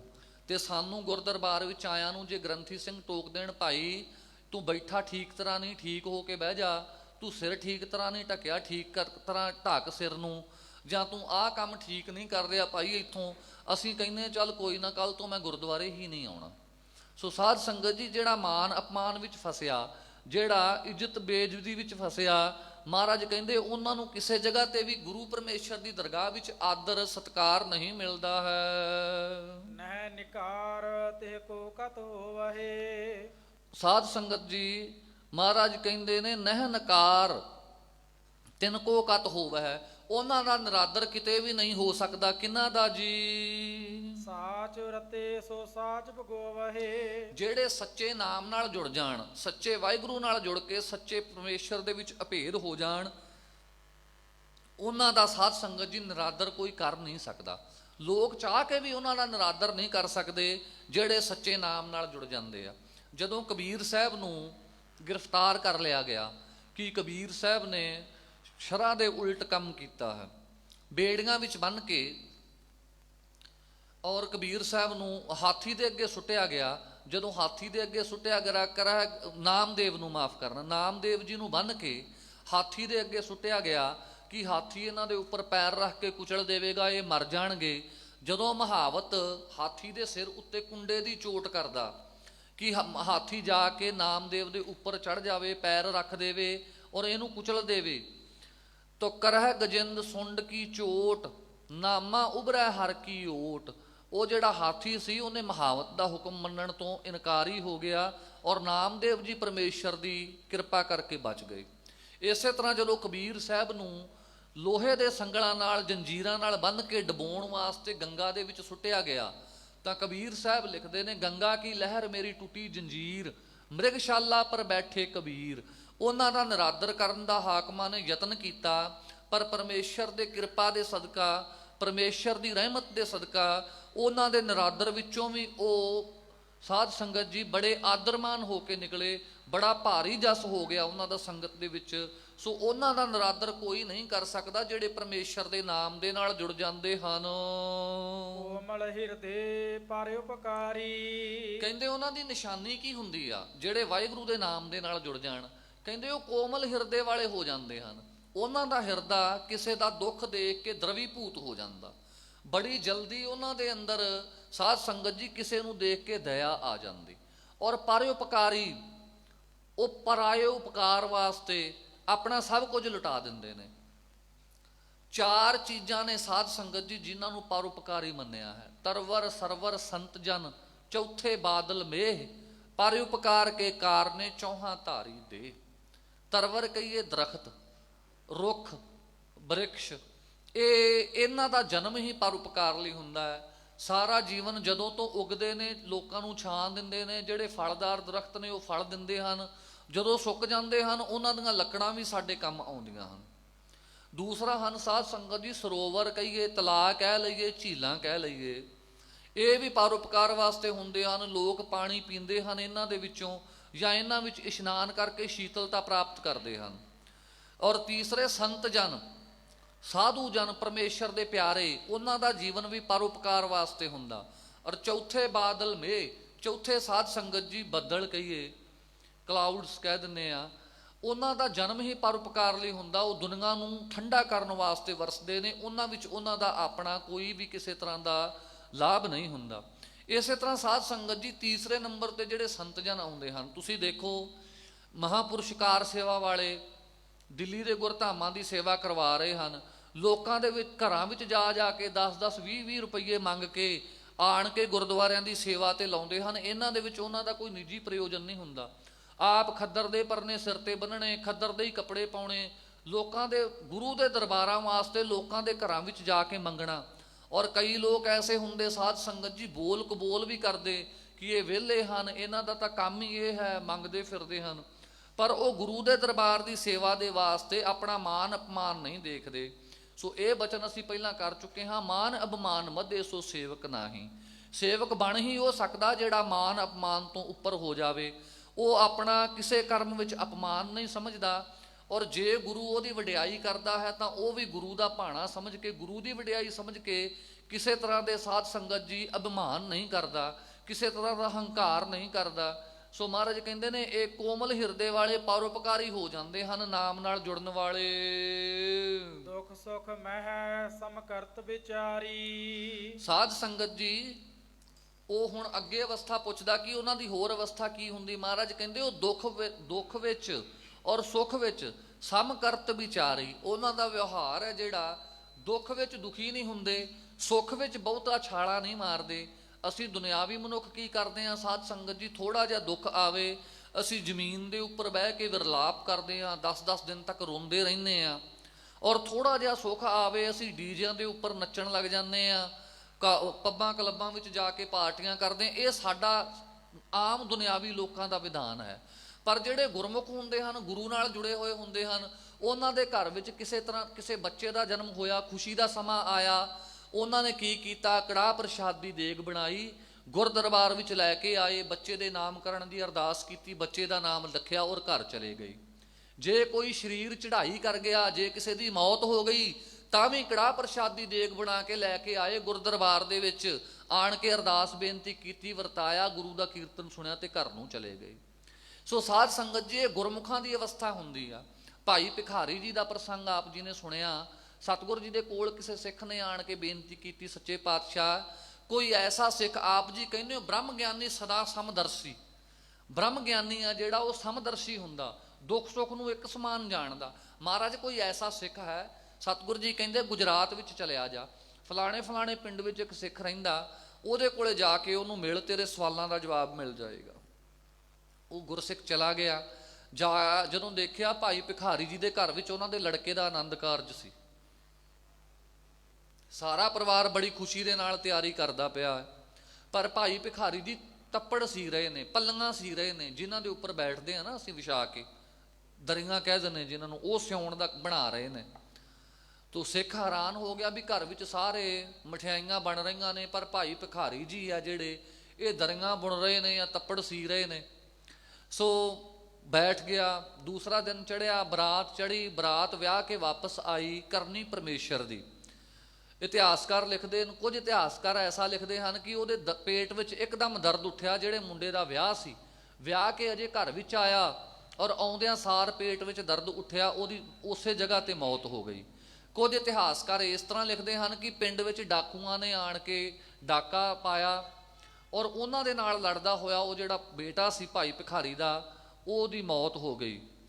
ਸੋ ਜਦੋਂ ਭਾਈ ਭਿਖਾਰੀ ਨੂੰ ਇਹ ਖਬਰ ਪਹੁੰਚੀ, ਜਿਹੜੀਆਂ ਦਰੀਆਂ ਭਾਈ ਭਿਖਾਰੀ ਨੇ ਬਣਾਈਆਂ ਸੀ ਉਹ ਵਿਛਾ ਦਿੱਤੀਆਂ ਬਹਿਣ ਵਾਸਤੇ, ਜਿਹੜੀਆਂ ਲੱਕੜਾਂ ਇਕੱਠੀਆਂ ਕੀਤੀਆਂ ਸੀ ਉਹਨਾਂ ਦੇ ਨਾਲ ਸੰਸਕਾਰ ਕਰ ਦਿੱਤਾ। ਉਹ ਸਿੱਖ ਬੜਾ ਹੈਰਾਨ ਹੋਇਆ, ਕਹਿੰਦਾ ਇਹਦਾ ਮਤਲਬ ਭਾਈ ਭਿਖਾਰੀ ਨੂੰ ਪਹਿਲਾਂ ਪਤਾ ਸੀ ਕਿ ਮੇਰੇ ਪੁੱਤਰ ਦੀ ਮੌਤ ਹੋ ਜਾਣੀ। ਭਾਈ ਭਿਖਾਰੀ ਨੂੰ ਪੁੱਛਦਾ, ਤੁਸੀਂ ਦਰੀਆਂ ਤਾਂ ਹੀ ਬਣਾ ਰਹੇ ਸੀ, ਲੱਕੜਾਂ ਸੁੱਕੀਆਂ ਤਾਂ ਹੀ ਇਕੱਠੀਆਂ ਕਰ ਰਹੇ ਸੀ ਕਿਉਂਕਿ ਤੁਹਾਨੂੰ ਪਹਿਲਾਂ ਪਤਾ ਸੀ ਮੇਰੇ ਪੁੱਤ ਦੀ ਮੌਤ ਹੋ ਜਾਣੀ। ਭਾਈ ਸਾਹਿਬ ਕਹਿੰਦੇ ਗੁਰੂ ਸਾਹਿਬ ਦੀ ਕਿਰਪਾ ਦੇ ਨਾਲ ਮੈਨੂੰ ਸਾਖਸ਼ਤਾਕਾਰ ਹੋਇਆ ਸੀ ਕਿ ਮੇਰੇ ਪੁੱਤਰ ਦੀ ਮੌਤ ਹੋ ਜਾਣੀ ਹੈ। ਸੋ ਸਿੱਖ ਬੜਾ ਹੈਰਾਨ ਹੋਇਆ, ਕਹਿੰਦਾ ਫਿਰ ਤੁਸੀਂ ਗੁਰੂ ਸਾਹਿਬ ਨੂੰ ਅਰਦਾਸ ਕਰਕੇ ਇਹਦੀ ਉਮਰ ਵਧਾ ਲੈਂਦੇ। ਭਾਈ ਭਿਖਾਰੀ ਕਹਿੰਦੇ ਫੇਰ ਕੀ ਹੋ ਜਾਂਦਾ, ਮਰਨਾ ਤਾਂ ਇਹਨੇ ਇੱਕ ਦਿਨ ਸੀ ਹੀ, ਜੇ ਅੱਜ ਨਾ ਮਰਦਾ 20 ਸਾਲ ਬਾਅਦ ਮਰ ਜਾਂਦਾ, ਪਰ ਮੈਂ ਗੁਰੂ ਦੇ ਹੁਕਮ ਵਿੱਚ ਵਿਘਨ ਕਿਉਂ ਪਾਵਾਂ, ਮੈਂ ਗੁਰੂ ਦੇ ਕੀਤੇ ਹੋਏ ਦੇ ਵਿੱਚ ਵਿਘਨ ਕਿਉਂ ਪਾਵਾਂ। ਸੋ ਸਾਧ ਸੰਗਤ ਜੀ, ਅਸੀਂ ਕਿੱਡੇ ਅਕਿਰਤ ਘਣ ਹਾਂ। 10 ਵਸਤੂ ਲੈ ਪਾਛੈ ਪਾਵੈ, ਏਕ ਵਸਤ ਕਾਰਨ ਬਿਖੋਟ ਗਵਾਵੈ। ਗੁਰੂ ਸਾਨੂੰ 10 ਚੀਜ਼ਾਂ ਦਿੰਦਾ ਔਰ ਅਸੀਂ ਫੇਰ ਮੰਗਦੇ ਹਾਂ, 11ਵੀਂ ਚੀਜ਼ ਮੰਗਦੇ ਹਾਂ। ਜੇ ਗੁਰੂ ਸਾਨੂੰ ਨਾ ਦੇਵੇ ਅਸੀਂ ਕਹਿੰਦੇ ਰੱਬ ਨੇ ਮੈਨੂੰ ਦਿੱਤਾ ਹੀ ਕੀ ਆ। ਏਕ ਵਸਤ ਕਾਰਨ ਬਿਖੋਟ, ਇੱਕ ਵਸਤੂ ਕਰਕੇ ਅਸੀਂ ਗੁਰੂ ਤੋਂ ਆਪਣਾ ਯਕੀਨ ਤੋੜ ਲੈਂਦੇ ਹਾਂ। ਤੇ ਗੁਰੂ ਸਾਹਿਬ ਕਹਿੰਦੇ ਉਹ ਦਾਤਾ ਏਕ ਭੀ ਨਾ ਦੇ, ਜਿਹੜੀ ਤੂੰ ਇਹਦੇ ਤੋਂ ਇੱਕ ਹੋਰ ਮੰਗਦਾ ਨਾ ਉਹ ਵੀ ਨਾ ਦੇਵੇ। 10 ਭੀ ਹਿਰ ਲੈ, ਜਿਹੜੀਆਂ ਪਹਿਲਾਂ 10 ਦਿੱਤੀਆਂ ਉਹ ਵੀ ਖੋਲਵੇ। ਤੋ ਮੂੜਾ ਕਹੋ ਕਹਾਂ ਕਰੇ, ਫੇਰ ਤੂੰ ਉਹਦਾ ਕੀ ਵਿਗਾੜ ਲਏਗਾ। ਜੇ ਅੱਜ ਅਸੀਂ ਇੰਨੇ ਬੈਠੇ ਹਾਂ, ਅਸੀਂ ਅੱਜ ਸੰਸਾਰ ਵਿੱਚ ਸਾਧ ਸੰਗਤ ਤੇ ਬੜਾ ਭਾਰੀ ਰੌਲਾ ਚੱਲਿਆ ਜੀ, ਕਾਮਰੇਡ ਵੱਧ ਗਏ, ਨਾਸਤਿਕ ਵੱਧਦੇ ਜਾਂਦੇ, ਰੱਬ ਨੂੰ ਮੰਨਣ ਵਾਲੇ ਘਟਦੇ ਜਾਂਦੇ ਨੇ। ਸਾਧ ਸੰਗਤ ਗੁਰਬਾਣੀ ਤੇ ਯਕੀਨ ਰੱਖੀਏ। ਜਦੋਂ ਸ਼ਾਮ ਦੇ ਵੇਲੇ ਸੋਦਰ ਦੀ ਚੌਂਕੀ ਵਿੱਚ ਬਾਣੀ ਪੜ੍ਹਦੇ ਆ ਨਾ, ਉੱਥੇ ਸ਼ਬਦ ਕੀ ਆਉਂਦੇ ਨੇ, ਜੇ ਸਭ ਮਿਲ ਕੇ ਆਖਣ ਪਾਹੇ, ਵੱਡਾ ਨਾ ਹੋਵੇ ਘਾਟ ਨਾ ਜਾਏ। ਉਹ ਪਰਮੇਸ਼ਰ ਹੈ ਸਾਧ ਸੰਗਤ ਜੀ, ਉਹ ਸਾਡੇ ਇਹਨਾਂ ਲੀਡਰਾਂ ਵਰਗਾ ਥੋੜੀ ਆ ਕਿ ਜੇ 100 ਵੋਟਾਂ ਵੱਧ ਪੈ ਗਈਆਂ ਤੇ ਉਹ ਜਿੱਤ ਗਿਆ, ਜੇ 100 ਘੱਟ ਪੈ ਗਈਆਂ ਤੇ ਹਾਰ ਗਿਆ। ਉਹ ਪਰਮੇਸ਼ਰ ਹੈ। ਤੂੰ ਸਤਿਗੁਰ ਚੋਂ ਜੁਗੀ ਆਪ ਆਪੇ ਪਰਮੇਸ਼ਰ। ਜੇ ਅਸੀਂ ਅੱਜ ਤਾਂ ਮੰਨਣ ਵਾਲਿਆਂ ਦੀ ਗਿਣਤੀ ਬਹੁਤਾਤ ਹੈ, ਗੁਰੂ ਪਰਮੇਸ਼ਰ ਕਿਰਪਾ ਕਰੇ ਮੰਨਦੇ ਰਹਿਣ। ਜੇ ਕੱਲ ਨੂੰ ਸਾਰੀ ਦੁਨੀਆ ਵੀ ਨਾਸਤਿਕ ਹੋ ਜਾਵੇ, ਕਹੇ ਅਸੀਂ ਰੱਬ ਨੂੰ ਨਹੀਂ ਮੰਨਦੇ, ਪਰਮੇਸ਼ਰ ਨੂੰ ਉਹਦੇ ਮੰਨਣ ਜਾਂ ਨਾ ਮੰਨਣ ਨਾਲ ਕੋਈ ਫਰਕ ਨਹੀਂ ਪੈਣਾ। ਜਿਹੜੇ ਉਹਦਾ ਜਸ ਕਹਿਣਗੇ, ਬਹੁਤਾ ਕਹੀਐ ਬਹੁਤਾ ਹੋਏ। ਜਿਹੜੇ ਉਹਨੂੰ ਵੱਡਾ ਕਹਿਣਗੇ ਉਹ ਵੱਡੇ ਹੋ ਜਾਣਗੇ, ਜਿਹੜੇ ਉਹਨੂੰ ਛੋਟਾ ਕਹਿਣਗੇ ਉਹ ਛੋਟੇ ਹੋ ਜਾਣਗੇ। ਆਪਣੇ ਵੱਡਾ ਕਹਿਣ ਨਾਲ ਰੱਬ ਨੇ ਵੱਡਾ ਨਹੀਂ ਹੋਣਾ, ਉਹ ਆਪਣੇ ਛੋਟਾ ਕਹਿਣ ਨਾਲ ਛੋਟਾ ਨਹੀਂ ਹੋਣਾ। ਜਮੀ ਜਮਾਨ ਕੇ ਵਿਖੇ ਸਮਸਤ ਏਕ ਜੋਤ ਹੈ, ਨਾ ਘਾਟ ਹੈ ਨਾ ਬਾੜ ਹੈ, ਨਾ ਘਾਟ ਬਾੜ ਹੋਤ ਹੈ। ਸੋ ਐਸਾ ਭਾਈ ਉਹ ਪਰਮੇਸ਼ਰ ਹੈ। ਮਹਾਰਾਜ ਕਹਿੰਦੇ ਜਿਹੜੇ ਉਹਦੇ ਪਿਆਰੇ ਹਨ ਉਹ ਦੁੱਖ ਸੁੱਖ ਵਿੱਚ ਸਮ ਰਹਿੰਦੇ। ਭਾਈ ਭਿਖਾਰੀ ਕਹਿੰਦਾ ਮਰਨਾ ਤਾਂ ਮੇਰੇ ਪੁੱਤਰ ਨੇ ਹੈ ਹੀ ਸੀ, ਮੈਂ ਉਹਨੂੰ ਜਾਣ ਵਿੱਚ ਪਰਮੇਸ਼ਰ ਦਾ ਹੁਕਮ ਕਿਉਂ ਮੋੜਾਂ। 10ਵੇਂ ਪਾਤਸ਼ਾਹ ਮਹਾਰਾਜ ਦੇ 4 ਪੁੱਤਰ ਸ਼ਹੀਦ ਹੋ ਗਏ, 2 ਜੰਗ ਵਿੱਚ ਸ਼ਹੀਦ ਹੋਏ, 2 ਸਰਹੰਦ ਦੀਆਂ ਦੀਵਾਰਾਂ ਵਿੱਚ ਚਿਣੇ ਗਏ। ਜਦੋਂ ਮਾਛੀਵਾੜੇ ਦੇ ਜੰਗਲ ਵਿੱਚ ਭਾਈ ਦਇਆ ਸਿੰਘ ਹੋਣੀ ਆ ਕੇ ਗੁਰੂ ਸਾਹਿਬ ਨੂੰ ਮਿਲੇ, ਮਹਾਰਾਜ ਦਾ ਜਾਮਾ ਲੀਰੋ ਲੀਰ ਹੋ ਗਿਆ, ਪੈਰਾਂ ਵਿੱਚ ਕੰਡੇ ਚੁੱਭੇ ਹੋਏ ਨੇ, ਸਾਰੇ ਬਸਤਰ ਪਾਟੇ ਹੋਏ ਨੇ। ਉਹ ਸਤਿਗੁਰੂ ਜਿਹੜੇ ਕਦੇ ਜਿਸ ਚੌਂਕੀ ਉੱਤੇ ਪੈਰ ਰੱਖਦੇ ਸੀ 1.25 ਲੱਖ ਦੀ ਉਹ ਚੌਂਕੀ ਸੀ। ਜਿਹੜੇ ਚੰਦੋਆ ਗੁਰੂ ਸਾਹਿਬ ਦੇ ਉੱਪਰ ਇੱਦਾਂ ਝੁਲਦਾ ਸੀ, 2.5 ਲੱਖ ਦਾ ਚੰਦੋਆ ਸੀ ਉਸ ਸਮੇਂ। ਜਿਹੜੇ ਕੌਲੇ ਵਿੱਚ ਸਤਿਗੁਰੂ ਜੀ ਜਲ ਛਕਦੇ ਸੀ, 1.25 ਤੋਲਾ ਸੋਨਾ ਉਹਦੇ ਕੰਢੇ ਨੂੰ ਲੱਗਿਆ ਹੋਇਆ। ਸੋ ਐਸੇ ਸਤਿਗੁਰੂ ਜੀ ਅੱਜ ਹਾਲਾਤ ਕੀ ਹੋਈ, ਉਹ ਫਕੀਰ ਬਣ ਕੇ ਜੰਗਲਾਂ ਵਿੱਚ ਜਾ ਰਹੇ ਨੇ, ਨਾ ਪੈਰਾਂ ਵਿੱਚ ਜੂੜਾ, ਨਾ ਹੇਠਾਂ ਨੀਲਾ ਘੋੜਾ, ਨਾ ਤਾਜ ਨਾ ਬਾਜ, ਕੁਝ ਵੀ ਕੋਲ ਨਹੀਂ। ਭਾਈ ਦਇਆ ਸਿੰਘ ਜੀ ਹੁਣਾਂ ਨੇ ਜਦੋਂ ਦੇਖਿਆ ਬੜਾ ਬੈਰਾਗ ਕੀਤਾ, ਅੱਖਾਂ ਵਿੱਚੋਂ ਨੀਰ ਆਇਆ। ਸਤਿਗੁਰੂ ਜੀ ਕਹਿੰਦੇ ਭਾਈ ਦਇਆ ਸਿੰਘ ਜੀ ਰੋਂਦੇ ਕਿਉਂ ਹੋ। ਭਾਈ ਦਇਆ ਸਿੰਘ ਜੀ ਕਹਿੰਦੇ ਮਹਾਰਾਜ ਤੁਹਾਨੂੰ ਕੋਈ ਫਰਕ ਨਹੀਂ ਪੈਂਦਾ, 4 ਸਾਹਿਬਜ਼ਾਦੇ ਸ਼ਹੀਦ ਹੋ ਗਏ। ਸਤਿਗੁਰੂ ਜੀ ਕਹਿੰਦੇ ਭਾਈ ਦਇਆ ਸਿੰਘ ਜੀ ਇੱਥੇ ਜ਼ਮੀਨ ਦੇ ਉੱਤੇ 4 ਲਕੀਰਾਂ ਖਿੱਚ ਦਿਓ। ਭਾਈ ਦਇਆ ਸਿੰਘ ਨੇ 4 ਲਕੀਰਾਂ ਖਿੱਚ ਦਿੱਤੀਆਂ। ਕਹਿੰਦੇ ਭਾਈ ਦਇਆ ਸਿੰਘ ਜੀ ਹੁਣ ਇਹਨਾਂ 4 ਲਕੀਰਾਂ ਨੂੰ ਮਿਟਾ ਦਿਓ। ਭਾਈ ਦਇਆ ਸਿੰਘ ਜੀ ਨੇ ਚਾਰੇ ਲਕੀਰਾਂ ਹੱਥ ਨਾਲ ਮਿਟਾ ਦਿੱਤੀਆਂ। ਸਤਿਗੁਰੂ ਜੀ ਕਹਿੰਦੇ ਜਦੋਂ 4 ਲਕੀਰਾਂ ਖਿੱਚੀਆਂ ਉਦੋਂ ਤੁਹਾਨੂੰ ਕੋਈ ਖੁਸ਼ੀ ਹੋਈ? ਕਹਿੰਦੇ ਮਹਾਰਾਜ ਮੈਨੂੰ ਖੁਸ਼ੀ ਹੋਈ। ਮਹਾਰਾਜ ਕਹਿੰਦੇ ਕਿਸ ਚੀਜ਼ ਦੀ? ਭਾਈ ਦਇਆ ਸਿੰਘ ਜੀ ਕਹਿੰਦੇ ਮਹਾਰਾਜ ਤੁਹਾਡਾ ਹੁਕਮ ਮੰਨਣ ਦੀ ਖੁਸ਼ੀ ਹੋਈ। ਤੁਸੀਂ ਹੁਕਮ ਕੀਤਾ ਸੀ 4 ਲਕੀਰਾਂ ਖਿੱਚ ਦੇ, ਮੈਂ 4 ਲਕੀਰਾਂ ਖਿੱਚ ਦਿੱਤੀਆਂ, ਮੈਨੂੰ ਖੁਸ਼ੀ ਹੋਈ। ਤੇ ਕਹਿੰਦੇ ਜਦੋਂ ਮੇਟਿਆ ਤੈਨੂੰ ਉਦੋਂ ਕੋਈ ਦੁੱਖ ਹੋਇਆ? ਕਹਿੰਦੇ ਨਹੀਂ ਮਹਾਰਾਜ। ਕਹਿੰਦੇ ਕੀ ਮਹਿਸੂਸ? ਕਹਿੰਦੇ ਮਹਾਰਾਜ ਜੋ ਖੁਸ਼ੀ ਮੈਨੂੰ ਲਕੀਰਾਂ ਖਿੱਚਣ ਵੇਲੇ ਹੋਈ ਸੀ ਉਹੀ ਖੁਸ਼ੀ ਮੈਨੂੰ ਲਕੀਰਾਂ ਮੇਟਣ ਵੇਲੇ ਹੋਈ ਦਾਤਾ ਜੀ, ਕਿਉਂਕਿ ਖਿੱਚੀਆਂ ਵੀ ਤੁਹਾਡੇ ਹੁਕਮ ਵਿੱਚ, ਮੇਟੀਆਂ ਵੀ ਤੁਹਾਡੇ ਹੁਕਮ ਵਿੱਚ। ਸੱਚੇ ਪਾਤਸ਼ਾਹ ਕਹਿੰਦੇ ਜਿੰਨੀ ਖੁਸ਼ੀ ਤੈਨੂੰ ਲਕੀਰਾਂ ਖਿੱਚਣ ਦੀ ਹੋਈ ਸੀ ਇੰਨੀ ਖੁਸ਼ੀ ਮੈਨੂੰ ਸਾਹਿਬਜ਼ਾਦਿਆਂ ਦੇ ਆਉਣ ਦੀ ਹੋਈ ਸੀ, ਕਿਉਂਕਿ ਉਹ ਹੁਕਮ ਵਿੱਚ ਆਏ ਸੀ। ਜਿੰਨਾ ਖੁਸ਼ੀ ਤੈਨੂੰ ਲਕੀਰਾਂ ਮਿਟਾਉਣ ਦੀ ਹੋਈ ਆ ਕਿ ਮੇਰਾ ਹੁਕਮ ਮੰਨਿਆ, ਇੰਨੀ ਖੁਸ਼ੀ ਮੈਨੂੰ ਸਾਹਿਬਜ਼ਾਦਿਆਂ ਦੇ ਜਾਣ ਦੀ ਹੋਈ ਆ ਕਿਉਂਕਿ ਮੈਂ ਉਹਦੇ ਹੁਕਮ ਵਿੱਚ ਹਾਂ। ਔਰ ਗੁਰੂ ਸਾਹਿਬ ਨੇ ਇਸ ਚੀਜ਼ ਨੂੰ ਆਪਣੀ ਬਾਣੀ ਵਿੱਚ ਵਰਣਨ ਕੀਤਾ, ਮੈਂ ਹੋਂ ਪਰਮ ਪੁਰਖ ਕੋ ਦਾਸਾ ਦੇਖਣ ਆਇਓ ਜਗਤ ਤਮਾਸ਼ਾ। ਗੁਰੂ ਸਾਹਿਬ ਵਾਸਤੇ ਸਾਹਿਬਜ਼ਾਦਿਆਂ ਦਾ ਸ਼ਹੀਦ ਹੋ ਜਾਣਾ ਇੱਕ ਤਮਾਸ਼ੇ ਤੋਂ ਵੱਧ ਅਹਿਮੀਅਤ ਨਹੀਂ ਰੱਖਦਾ। ਇਹਨੂੰ ਕਹਿੰਦੇ ਨੇ ਦੁੱਖ ਸੁੱਖ ਸਮ ਕਰਕੇ ਜਾਣਨਾ। ਦੁੱਖ ਵਿੱਚ ਔਰ ਸੁੱਖ ਵਿੱਚ ਆਪਣੀ ਬਿਰਤੀ ਨੂੰ ਇੱਕ ਬਰਾਬਰ ਰੱਖਣਾ। ਮਹਾਰਾਜ ਕਹਿੰਦੇ ਜਿਹੜੇ ਦੁੱਖ ਸੁੱਖ ਵਿੱਚ ਸਮ ਰਹਿੰਦੇ ਹਨ ਉਹਨਾਂ ਦਾ ਸਾਰੇ ਸੰਸਾਰ ਵਿੱਚ ਜੈ ਜੈਕਾਰ ਹੁੰਦੀ ਔਰ ਦਰਗਾਹ ਦੇ ਵਿੱਚ ਵੀ ਜੈ ਜੈਕਾਰ ਹੁੰਦੀ ਹੈ ਜੀ। ਦੋਹਰਾ ਸ੍ਰੀ ਗੁਰੂ ਕੋ ਉਪਦੇਸ਼ ਸੁਣਾ ਪੀਰ ਥਾਪ ਨਿਜ ਸੋਏ। ਸੋ ਗੁਰੂ ਸਾਹਿਬ ਤੋਂ ਇਸ ਤਰ੍ਹਾਂ ਉਪਦੇਸ਼ ਸੁਣ ਕੇ ਮਾਲੋ ਸੇਖ ਨੇ ਸਤਿਗੁਰ ਜੀ ਨੂੰ ਆਪਣਾ ਪੀਰ ਮੰਨ ਲਿਆ, ਮੁਰਸ਼ਿਦ ਮੰਨ ਲਿਆ ਹੈ। ਭਇਓ ਮੁਰੀਦ ਦੀਨ ਹੋਵੈ ਹਿਰਦੈ ਪ੍ਰੇਮ ਮੈਂ ਹੋਏ। ਆਪਣੇ ਹਿਰਦੇ ਨੂੰ ਸਤਿਗੁਰ ਜੀ ਦੇ ਪ੍ਰੇਮ ਵਿੱਚ ਭਰ ਕੇ ਇਹ ਜਿਹੜਾ ਮਾਲੋ ਸ਼ੇਖ ਸੀ ਸਤਿਗੁਰੂ ਜੀ ਦਾ ਮੁਰੀਦ ਹੋ ਗਿਆ, ਸੇਵਕ ਬਣ ਗਿਆ, ਚੇਲਾ ਬਣ ਗਿਆ ਹੈ ਜੀ। ਚੌਪਈ ਕੇਤਕ ਦਿਓ ਸੋ ਰਹਿਓ ਪ੍ਰਭ ਪਾਸੂ। ਹੁਣ ਇਹ ਮਾਲੋ ਸ਼ੇਖ ਕਈ ਦਿਨ ਸਤਿਗੁਰੂ ਜੀ ਦੇ ਚਰਨਾਂ ਵਿੱਚ ਰਿਹਾ।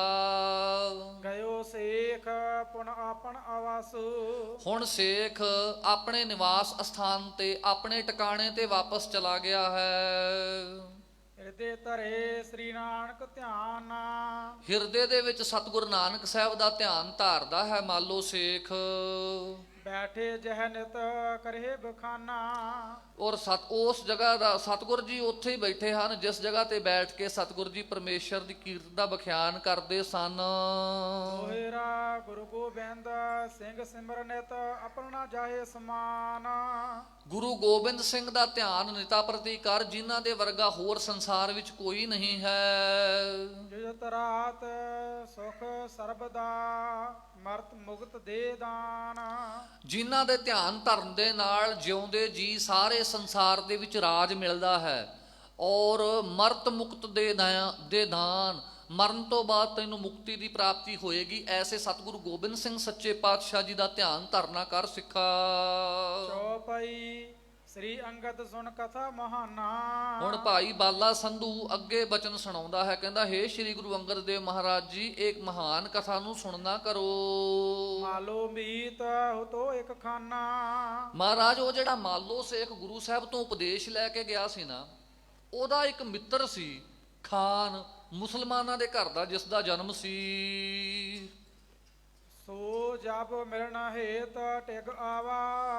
ਸੋ ਇਹ ਮਾਲੋ ਸੇਖ ਜਦੋਂ ਸਤਿਗੁਰ ਜੀ ਦੇ ਦਰਸ਼ਨ ਦੀਦਾਰ ਕਰਕੇ ਸਤਿਗੁਰ ਜੀ ਤੋਂ ਸਿੱਖੀ ਦੀ ਨਾਮ ਦੀ ਦਾਤ ਲੈ ਕੇ ਆਪਣੇ ਘਰ ਗਿਆ ਔਰ ਜਾ ਕੇ ਆਪਣੇ ਉਸ ਖਾਨ ਦੋਸਤ ਨੂੰ ਮਿਲਣ ਵਾਸਤੇ ਉਹਦੇ ਕੋਲ ਜਾਂਦਾ ਹੈ। ਹਰ ਕੈ ਹਰਖ ਸਲਾਮ ਅਲਾਵਾ। ਬੜੀ ਖੁਸ਼ੀ ਦੇ ਨਾਲ ਜਾ ਕੇ ਉਸ ਆਪਣੇ ਮੁਸਲਮਾਨ ਮਿੱਤਰ ਨੂੰ ਮਾਲੋ ਸ਼ੇਖ ਨੇ ਸਲਾਮ ਗੁਜ਼ਾਰੀ। ਬੈਠਿਓ ਨਿਕਟ ਧਰੈ ਅਨੁਰਾਗਾ। ਬੜੇ ਪ੍ਰੇਮ ਦੇ ਨਾਲ ਆਪਣੇ ਮਿੱਤਰ ਦੇ ਕੋਲ ਬੈਠ ਗਿਆ ਮਾਲੋ ਸ਼ੇਖ। ਸਭ ਗੁਰ ਕੇ ਗੁਣ ਗਾਵਨ ਲਾਗਾ। ਔਰ ਆਪਣੇ ਮਿੱਤਰ ਕੋਲ ਬੈਠ ਕੇ ਗੁਰੂ ਨਾਨਕ ਸਾਹਿਬ ਦੇ ਗੁਣ ਗਾਉਣ ਲੱਗ ਗਿਆ ਮਾਲੋ ਸ਼ੇਖ। ਸੁਨੋ ਬਾਰਿਖਾ ਜੋ ਖੁਦਾਏ। ਉਹ ਜਿਹੜਾ ਮਿੱਤਰ ਸੀ ਨਾ, ਉਹਦਾ ਨਾਮ ਸੀ ਉਬਾਰ ਖਾਨ। ਔਰ ਇਹ ਮਾਲੋ ਸ਼ੇਖ ਉਹਦੇ ਕੋਲ ਕਹਿੰਦਾ, ਹੇ ਉਬਾਰੇ ਖਾਨ, ਜਿਹੜਾ ਖੁਦਾ ਹੈ ਨਾ, ਜਿਹਦੀ ਅਸੀਂ ਜ਼ਿਆਰਤ ਕਰਦੇ ਆਂ, ਜਿਹਦਾ ਅਸੀਂ ਧਿਆਨ ਧਰਦੇ ਆਂ, ਜਿਹਦਾ ਅਸੀਂ 101 ਨਾਮ ਤਸਬੀਹ ਦੇ ਉੱਪਰ ਸਿਮਰਦੇ ਹਾਂ, ਉਹ ਜਿਹੜਾ ਖੁਦਾਵੰਦ ਕਰੀਮ ਹੈ ਨਾ, ਨਾਨਕ ਨਾਮ ਕਹਾਓ ਆਏ। ਕਹਿੰਦੇ ਉਹ ਖੁਦਾਵੰਦ ਕਰੀਮ ਨਾਨਕ ਨਾਮ ਰਖਾ ਕੇ ਦੁਨੀਆ ਤੇ ਆ ਗਿਆ ਹੈ। ਇਹ ਗੁਣ ਨਾਗਰਾਜ ਨਿਤ ਗਾਵਤ, ਜਿਹਦੇ ਗੁਣ ਨਾਗਰਾਜ ਕਹੀਏ ਸ਼ੇਸ਼ ਨਾਗ, ਨਾਗਾਂ ਦਾ ਸੱਪਾਂ ਦਾ ਰਾਜਾ ਸ਼ੇਸ਼ ਨਾਗ, ਜਿਹਦੇ ਬਾਬਤ ਬਾਣੀ ਕਹਿੰਦੀ ਸ਼ੇਖ ਨਾਗ ਤੇਰੋ ਮਰਮ ਨਾ ਜਾਣਾ। ਉਹ ਜਿਹੜਾ ਸ਼ੇਸ਼ ਨਾਗ ਹੈ ਨਾ, ਸਨਾਤਨ ਮਤ ਇਹ ਮੰਨਦਾ ਕਿ ਸ਼ੇਸ਼ ਨਾਗ ਦਾ 1000 ਮੂੰਹ ਹੈ, ਔਰ ਆਪਣੇ 1000 ਮੂੰਹ ਦੇ ਨਾਲ ਉਹ ਹਰ ਰੋਜ਼ ਪਰਮੇਸ਼ਰ ਦਾ 1000 ਨਵਾਂ ਨਾਮ ਲੈਂਦਾ ਹੈ। ਪਰ ਮਹਾਰਾਜ ਕਹਿੰਦੇ ਉਹ ਸ਼ੇਖ ਨਾਗ ਤੇਰੋ ਮਰਮ ਨਾ ਜਾਣਾ। ਨਿਤ ਨਵਾਂ ਨਾਮ ਉਚਾਰਨ ਕਰਨ ਵਾਲਾ ਸ਼ੇਖ ਨਾਗ ਵੀ ਪਰਮੇਸ਼ਰ ਤੇਰਾ ਅੰਤ ਨਹੀਂ ਜਾਣ ਸਕਦਾ। ਸੋ ਮਹਾਰਾਜ ਕਹਿੰਦੇ ਨੇ ਜਿਹੜਾ ਜਿਹ ਗੁਣ ਨਾਗਰਾਜ ਨਿਤ ਗਾਵੈ, ਜਿਹਦੇ ਗੁਣ ਉਹ ਸ਼ੇਸ਼ ਨਾਗ ਨਿਤਾ ਪ੍ਰਤੀ ਗਾਉਂਦਾ ਹੈ, ਉਹ ਪਰਮੇਸ਼ਰ ਤਪਤ ਨਹੀਂ ਪਾਰ ਕੋ ਪਾਵਤ, ਔਰ ਜਿਹਦੇ ਗੁਣ ਗਾ ਗਾ ਕੇ ਉਹ ਪਾਰ ਨਹੀਂ ਪਾ ਸਕਦਾ, ਭਾਵ ਉਹਦੇ ਗੁਣਾਂ ਦਾ ਅੰਤ ਨਹੀਂ ਪਾ ਸਕਦਾ। ਸੋ ਕੈਸੇ ਮੈਂ ਮੁਖ ਤੇ ਪਾਖੋ, ਭਾਈ ਉਹ ਗੁਰੂ ਨਾਨਕ ਸਾਹਿਬ ਹੈ, ਉਹਨਾਂ ਦਾ ਜਸ ਮੈਂ ਆਪਣੇ ਮੁਖ ਤੋਂ ਕਿਵੇਂ ਕਹਾਂ, ਕਿਵੇਂ ਸੁਣਾਵਾਂ ਤੈਨੂੰ। ਜਿਹਵਾ ਏਕ ਅਨੇਕ ਗੁਣ ਪੂਰਨ, ਜਨ ਕੀ ਕੇਤਕ ਉਪਮਾ ਕਹੀਐ। ਸਦਾ ਨਾਮ ਕੋ ਉਰਮਹਿ ਰਾਖੋ, ਕਹਿੰਦੇ ਉਹਦਾ ਨਾਮ ਹੈ, ਤੈਨੂੰ ਮੁਖ ਤੋਂ ਬੋਲ ਕੇ ਕਿਵੇਂ ਸੁਣਾਵਾਂ। ਹਾਂ, ਮੇਰੇ ਚਿੱਤ ਵਿੱਚ ਉਹਨਾਂ ਦਾ ਨਾਮ ਵਸਿਆ ਹੋਇਆ ਹੈ। ਤੁਮ ਅਬ ਜਾਹੋ ਦਰਸ ਕੋ ਕਰੀਏ, ਕਹਿੰਦੇ ਉਹ ਬਾਰੇ ਖਾਂ ਤੂੰ ਵੀ ਜਾ ਕੇ ਐਸੇ ਸਤਿਗੁਰਾਂ ਦਾ ਦਰਸ਼ਨ ਕਰਨਾ ਕਰ। ਗੁਰ ਕੋ ਸਰਬ ਭਰਮ ਪਰ ਹਰੀਏ, ਤੇਰੇ ਹਿਰਦੇ ਦੇ ਜਿੰਨੇ ਵੀ ਭਰਮ ਨੇ, ਜਾ ਕੇ ਸਤਿਗੁਰਾਂ ਜੀ ਦੇ ਕੋਲੋਂ ਉਹਨਾਂ ਦੇ ਭਰਮਾਂ ਦੀ ਨਿਵਰਤੀ ਕਰਵਾ ਲੈ ਭਾਈ। ਆਸ ਸੁਣ ਸ੍ਰੀ ਗੁਰ ਕੇਰ ਪ੍ਰਸ਼ੰਸੂ, ਇਸ ਤਰ੍ਹਾਂ ਦੇ ਨਾਲ ਜਦੋਂ ਉਬਾਰੇ ਖਾਨ ਨੇ ਸਤਿਗੁਰ ਨਾਨਕ ਦੇਵ ਮਹਾਰਾਜ ਜੀ ਦੀ ਪ੍ਰਸ਼ੰਸਾ ਸੁਣੀ, ਉਪਮਾ ਸੁਣੀ, ਪੂਰਨ ਚਲਿਓ ਖਾਨ ਜਿਸ ਬੰਸੂ, ਕਹਿੰਦੇ ਜਿਹਦਾ ਬੰਸ ਸੀ ਮੁਸਲਮਾਨਾਂ ਦੇ ਘਰ ਦਾ ਸੀ, ਉਸ ਖਾਨ ਦਾ ਆਏ ਸਲਾਮਾ ਲੇਕਮ ਕਰਕੇ, ਸੋ ਆਇਆ ਜਦੋਂ ਸਲਾਮ ਲੇਕਮ ਕਰਕੇ, ਬੈਠਿਓ ਨਿਗਟ ਹਰਖ ਉਰ ਭਰ ਕੇ, ਬੜੇ ਖੁਸ਼ੀ ਦੇ ਨਾਲ ਸਤਿਗੁਰੂ ਜੀ ਦੇ ਕੋਲ ਬੈਠ ਗਿਆ ਆਣ ਕੇ। ਕਹਿਓ ਬੜੋ ਮਤ ਹਿੰਦੂ ਤੁਰਕਾ, ਹੁਣ ਇਹ ਵੀ ਆਣ ਕੇ ਮਹਾਰਾਜ ਨੂੰ ਉਹੀ ਸਵਾਲ ਕੀਤਾ ਜਿਹੜਾ ਮਾਲੋ ਖਾਨ ਨੇ ਸ਼ੇਖ ਨੇ ਕੀਤਾ ਸੀ। ਕਹਿੰਦਾ ਮਹਾਰਾਜ ਹਿੰਦੂ ਵੱਡੇ ਆ ਕਿ ਮੁਸਲਮਾਨ ਵੱਡੇ ਆ? ਉਚਰੋ ਤਪਾ ਭੇਦ ਨਿਜ ਉਰਕਾ, ਮਹਾਰਾਜ ਆਪਣੇ ਦਿਲ ਦਾ ਭੇਦ ਦੱਸੋ, ਤੁਸੀਂ ਦਿਲ ਕਰਕੇ ਮੁਸਲਮਾਨਾਂ ਨੂੰ ਵੱਡੇ ਜਾਣਦੇ ਹੋ ਕਿ ਹਿੰਦੂਆਂ ਨੂੰ ਵੱਡੇ ਜਾਣਦੇ ਹੋ? ਸ੍ਰੀ ਗੁਰ ਭਇਓ ਪਖ ਜੇ ਦੋ, ਸ੍ਰੀ ਗੁਰ ਭਨਿਓ ਪੱਖ ਜੋ ਦੋ। ਸਤਿਗੁਰੂ ਜੀ ਨੇ ਜਦੋਂ ਦੇਖਿਆ ਵੀ ਇਹਦੇ ਦੋ ਪੱਖ ਹੈ ਭਾਈ, ਇਹਦੇ ਜਿਹੜਾ ਤੂੰ ਬਚਨ ਪੁੱਛਦਾ ਨਾ ਮੈਨੂੰ ਉਬਾਰੇ ਖਾਂ, ਇਹਦੇ ਵੀ ਦੋ ਪੱਖ ਹਨ। ਉਹ ਸਤਿਗੁਰੂ ਜੀ ਹੁਣ ਪੱਖ ਸਮਝਾਉਂਦੇ ਨੇ ਕਿਹੜੇ ਕਿਹੜੇ ਨੇ। 4 ਦਿਵਸ ਕੇ ਜਾਣੋ ਸੋ, ਕਹਿੰਦੇ ਭਾਈ ਇਹ ਜਿਹੜੇ ਦੋਨੇ ਪੱਖ ਹੈ ਨਾ, ਹਿੰਦੂ ਤੇ ਮੁਸਲਮਾਨ, ਇਹ ਤਾਂ 4 ਦਿਨਾਂ ਦੇ ਹੀ ਐ। ਦੇਹ ਮਿਰਤਕ ਮਾਟੀ ਰਲ ਜਾਹੇ, ਕਹਿੰਦੇ ਉਦੋਂ ਤੱਕ ਤੂੰ ਹਿੰਦੂ ਤੇ ਮੁਸਲਮਾਨ ਹੈ ਜਦੋਂ ਤੱਕ ਤੂੰ ਦੇਹ ਵਿੱਚ ਹੈ, ਜਦੋਂ ਤੇਰੀ ਦੇਹ ਮਿੱਟੀ ਵਿੱਚ ਰਲ ਜਾਊਗੀ। ਮੂਰਖ ਬਾਂਧੇ ਜਨਮ ਗਵਾਹੇ, ਕਹਿੰਦੇ ਤੂੰ ਐਵੇਂ ਮੂਰਖਤਾ ਭਰੇ ਬਾਧੇ ਕਹੀਏ ਵਿਵਾਦਾਂ ਵਿੱਚ ਹੀ ਜਨਮ ਗਵਾ ਲਿਆ। ਇਹ ਹਿੰਦੂ ਤੇ ਮੁਸਲਮਾਨ ਤੇਰਾ ਸਰੀਰ ਹੈ, ਇਹ ਉਦੋਂ ਤੱਕ ਆ ਜਦੋਂ ਤੱਕ ਦੇਹ ਰਹੂਗੀ। ਜਿੱਦਣ ਦੇਹ ਦਾ ਨਾਸ ਹੋ ਗਿਆ ਫਿਰ ਹਿੰਦੂ ਕੀ ਤੇ ਮੁਸਲਮਾਨ ਕੀ, ਫਿਰ ਤਾਂ ਸਾਰੇ ਇੱਕੋ ਹੀ ਹੋ ਗਏ ਨਾ ਦੇਹ ਛੁੱਟਣ ਤੋਂ ਬਾਅਦ ਤਾਂ। ਸੋ ਮਹਾਰਾਜ ਕਹਿੰਦੇ ਨੇ ਇਹ ਐਵੇਂ ਵਿਵਾਦਾਂ 'ਚ ਜਨਮ ਗਵਾਈ ਜਾਂਦਾ ਭਾਈ ਤੂੰ ਆਪਣਾ।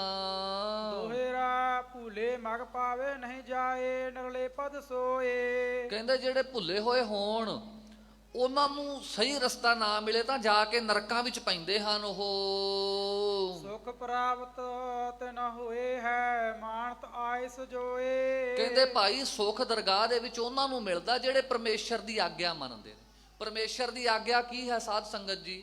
ਪਰਉਪਕਾਰ ਕਰਨਾ, ਹਰ ਇੱਕ ਜੀਵ ਦੇ ਵਿੱਚੋਂ ਪਰਮੇਸ਼ਰ ਦਾ ਦਰਸ਼ਨ ਕਰਨਾ। ਅੱਗੇ ਆਪਾਂ ਬਚਨ ਪੜਿਆ ਨਾ, ਬ੍ਰਹਮ ਦੀਸੈ ਬ੍ਰਹਮ ਸੁਣੀਐ, ਏਕ ਏਕ ਵਖਾਣੀਐ, ਆਤਮ ਪਸਾਰਾ ਕਰਨਹਾਰਾ ਪ੍ਰਭ ਬਿਨਾ ਨਹੀਂ ਜਾਣੀਐ। ਇਹ ਜਾਣੇ ਸਿੱਖ ਸਭ ਮਹਿ ਜੋਤ ਜੋਤ ਹੈ ਸੋਏ, ਤਿਸ ਦਾ ਚਾਨਣ ਸਭ ਮਹਿ ਚਾਨਣ ਹੋਏ।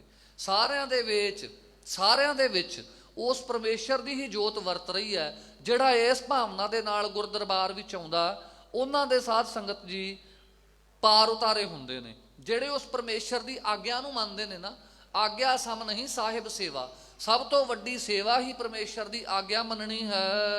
ਚੌਪਈ ਪ੍ਰੇਮ ਭਗਤ ਕੀਰਤ ਗੁਣ ਗਾਵਤ। ਸ਼ੇਖ ਨੇ ਪੁੱਛਿਆ ਸੀ ਨਾ, ਹਿੰਦੂ ਵੱਡੇ ਨੇ ਕਿ ਮੁਸਲਮਾਨ ਵੱਡੇ ਨੇ? ਮਹਾਰਾਜ ਉਪਦੇਸ਼ ਕਰਦੇ ਨੇ ਪ੍ਰੇਮ ਭਗਤ ਕੀਰਤ ਗੁਣ ਗਾਵਤ। ਜਿਹੜੇ ਪ੍ਰੇਮਾ ਭਗਤੀ ਦੇ ਸਹਿਤ ਉਸ ਪਰਮੇਸ਼ਰ ਦੀ ਕੀਰਤੀ ਦੇ ਗੁਣ ਗਾਉਂਦੇ ਹਨ, ਸੋ ਜਗ ਮਹਿ ਨ ਆਵਤ ਜਾਵਤ।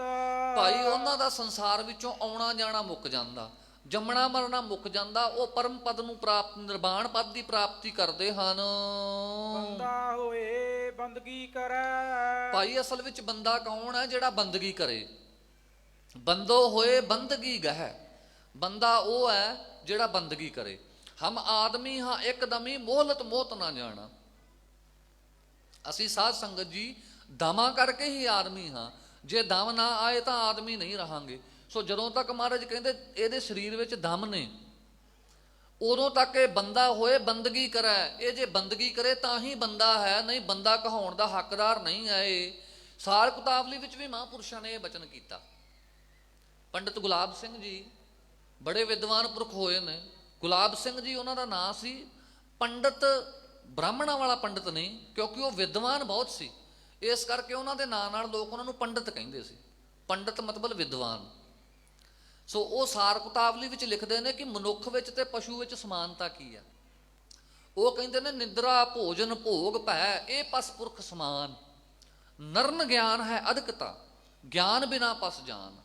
ਕਹਿੰਦੇ ਨਿੰਦਰਾ ਕਹੀਏ ਸੌਣਾ, ਸੌਂਦੇ ਅਸੀਂ ਵੀ ਹਾਂ, ਸੌਂਦੇ ਪਸ਼ੂ ਵੀ ਨੇ। ਭੋਜਨ ਕਹੀਏ ਛਕਣਾ, ਪ੍ਰਸ਼ਾਦਾ ਫੂਡ ਅਸੀਂ ਵੀ ਖਾਂਦੇ ਹਾਂ, ਪਸ਼ੂ ਵੀ ਖਾਂਦੇ ਨੇ। ਭੋਗ ਕਹੀਏ ਸੰਤਾਨ ਉਤਪੱਤੀ ਕਰਨੀ, ਅਸੀਂ ਵੀ ਬੱਚੇ ਪੈਦਾ ਕਰਦੇ ਹਾਂ, ਮਨੁੱਖ ਪਸ਼ੂ ਵੀ ਬੱਚੇ ਪੈਦਾ ਕਰਦੇ ਨੇ। ਨਿੰਦਰਾ ਭੋਜਨ ਭੋਗ ਔਰ ਭੈ ਡਰਨਾ। ਮਨੁੱਖ ਵੀ ਡਰਦਾ ਹੈ ਆਪਣੇ ਤੋਂ ਵੱਡੇ ਤੋਂ, ਆਪਣੇ ਤੋਂ ਤਾਕਤਵਰ ਤੋਂ ਡਰਦਾ। ਇਸੇ ਤਰ੍ਹਾਂ ਜਾਨਵਰ ਵੀ ਡਰਦੇ ਨੇ ਆਪਣੇ ਤੋਂ ਤਾਕਤਵਰ ਤੋਂ। ਸੋ ਕਹਿੰਦੇ ਇਹ ਚਾਰੇ ਚੀਜ਼ਾਂ ਮਨੁੱਖ ਵਿੱਚ ਤੇ ਪਸ਼ੂ ਵਿੱਚ ਇੱਕੋ ਜਿਹੀਆਂ ਨੇ। ਫਿਰ ਉਹ ਕਹਿੰਦੇ ਐਸੀ ਕਿਹੜੀ ਚੀਜ਼ ਹੈ ਜਿਹੜੀ ਮਨੁੱਖ ਨੂੰ ਪਸ਼ੂ ਤੋਂ ਵੱਖਰਾ ਕਰਦੀ? ਕਹਿੰਦੇ ਨਰਨ ਗਿਆਨ ਹੈ ਅਧਿਕਤਾ। ਮਨੁੱਖ ਦੇ ਵਿੱਚ ਇੱਕ ਗਿਆਨ ਦਾ ਵਾਧਾ। ਜੇ ਉਹਨੂੰ ਗਿਆਨ ਨਹੀਂ, ਗਿਆਨ ਤੋਂ ਹੀਣ ਹੈ ਜੇ ਉਹ, ਜੇ ਉਹਨੂੰ ਚੰਗੇ ਮਾੜੇ ਦਾ ਗਿਆਨ ਨਹੀਂ, ਸ਼ੁਭ ਅਸ਼ੁਭ ਦਾ ਗਿਆਨ ਨਹੀਂ, ਜੇ ਉਹਨੂੰ ਆਪਣਾ ਹੀ ਗਿਆਨ ਨਹੀਂ, ਮੈਂ ਕੌਣ ਆ, ਮੈਂ ਕਿੱਥੋਂ ਆਇਆ, ਮੇਰੇ ਜਨਮ ਦਾ ਪ੍ਰਯੋਜਨ ਕੀ ਹੈ, ਜੇ ਉਹਨੂੰ ਇਹ ਗਿਆਨ ਨਹੀਂ, ਮਾਰੇ ਕਹਿੰਦੇ ਗਿਆਨ ਬਿਨਾ ਪਸ ਜਾਨ। ਇਹ ਬਚਨ ਸਤਿਗੁਰੂ ਸਾਹਿਬ ਨੇ ਪੰਜਮ ਪਾਤਸ਼ਾਹ ਹਜ਼ੂਰ ਸੁਖਮਣੀ ਸਾਹਿਬ ਵਿੱਚ ਕਹਿੰਦੇ ਨੇ ਕਰਤੂਤ ਪਸ਼ੂ ਕੀ ਮਾਨਸ ਜਾਤ। ਭਾਈ ਜੇ ਤੂੰ ਪਰਮੇਸ਼ਰ ਦੀ ਬੰਦਗੀ ਨਹੀਂ ਕਰਦਾ, ਜੇ ਬੰਦਗੀ ਨਾਲ ਨਹੀਂ ਜੁੜਦਾ, ਤਾਂ ਤੇਰਾ ਸਰੀਰ ਹੀ ਮਨੁੱਖਾਂ ਵਾਲਾ ਹੈ, ਕਰਤੂਤ ਤੇਰੀ ਪਸ਼ੂਆਂ ਵਾਲੀ ਹੀ ਹੈ ਸਾਰੀ। ਸੋ ਮਹਾਰਾਜ ਕਹਿੰਦੇ ਜੇ ਤੂੰ ਮਨੁੱਖ ਹੈ, ਬੰਦਾ ਤੂੰ ਤਾਂ ਬਣੇਗਾ ਜੇ ਬੰਦਗੀ ਕਰੇ ਪਰਮੇਸ਼ਰ ਦੀ। ਭੂਖਣ ਨਾਮ ਕੰਠ ਮਹਿ ਧਰੈ। ਜੇ ਤੂੰ ਨਾਮ ਦਾ ਗਹਿਣਾ ਆਪਣੇ ਗਲ ਵਿੱਚ ਪਾ ਲਵੇਂ, ਦੁਨਿਆਵੀ ਗਹਿਣੇ ਜਿਹੜੇ 30 35 ਹਜ਼ਾਰ ਨੂੰ ਤੋਲਾ ਸੋਨਾ ਆਉਂਦਾ, ਉਹਦੇ ਬਣਾ ਕੇ ਤਾਂ ਸਾਰੇ ਹੀ ਗਲ ਵਿੱਚ ਪਾ ਲੈਂਦੇ ਨੇ। ਪਰ ਮਹਾਰਾਜ ਕਹਿੰਦੇ ਜਿਹੜਾ ਪਰਮੇਸ਼ਰ ਦੇ ਨਾਮ ਦਾ ਗਹਿਣਾ ਹੈ, ਹੀਰਾ ਲਾਲ ਅਮੋਲਕ ਹੈ ਭਾਰੀ ਬਿਨ ਗਾਹਕ ਮੀਕਾ ਕਾਖਾ। ਜਿਹੜਾ ਹੀਰਿਆਂ ਤੋਂ ਵੱਧ ਕੀਮਤੀ ਪਰਮੇਸ਼ਰ ਦਾ ਨਾਮ ਹੈ, ਜਿਹੜਾ ਉਹਦਾ ਨਾਮ ਦੇ ਗਹਿਣੇ ਨੂੰ ਆਪਣੇ ਗਲ ਵਿੱਚ ਪਾ ਲਵੇ, ਮਹਾਰਾਜ ਕਹਿੰਦੇ ਉਹ ਵਡਭਾਗੀ ਹੋ ਜਾਂਦਾ। ਉਹਦੇ ਵਰਗਾ ਹੋਰ ਕੋਈ ਨਹੀਂ ਹੁੰਦਾ। ਜਿਨ੍ਹਾਂ ਨੇ ਇਹ ਗਹਿਣਾ ਨਾਮ ਦਾ ਗਲ ਵਿੱਚ ਪਾ ਲਿਆ, ਸੋਨੇ ਦੇ ਗਹਿਣੇ ਪਾਉਣ ਵਾਲਿਆਂ ਨੂੰ ਡਰ ਰਹਿੰਦਾ ਕੋਈ ਚੋਰੀ ਨਾ ਕਰਕੇ ਲੈ ਜਾਵੇ, ਕੋਈ ਖੋਹ ਕੇ ਨਾ ਲੈ ਜਾਵੇ। ਪਰ ਜਿਨ੍ਹਾਂ ਨੇ ਭਾਈ ਨਾਮ ਦਾ ਗਹਿਣਾ ਗਲ ਵਿੱਚ ਪਾ ਲਿਆ, ਨਾ ਉਹ ਮਰੇ ਨਾ ਠਾਗੇ ਜਾਹੇ ਜਿਨ ਕੈ ਰਾਮ ਵਸੈ ਮਨ ਮਾਹੇ। ਨਾ ਉਹ ਮਰਦੇ ਨੇ, ਨਾ ਹੀ ਉਹਨਾਂ ਨੂੰ ਕੋਈ ਠੱਗ ਸਕਦਾ। ਸੋ ਐਸਾ ਗਹਿਣਾ ਪਰਮੇਸ਼ਰ ਦੇ ਨਾਮ ਦਾ ਜਿਨ੍ਹਾਂ ਨੇ ਗਲ ਵਿੱਚ ਪਾ ਲਿਆ।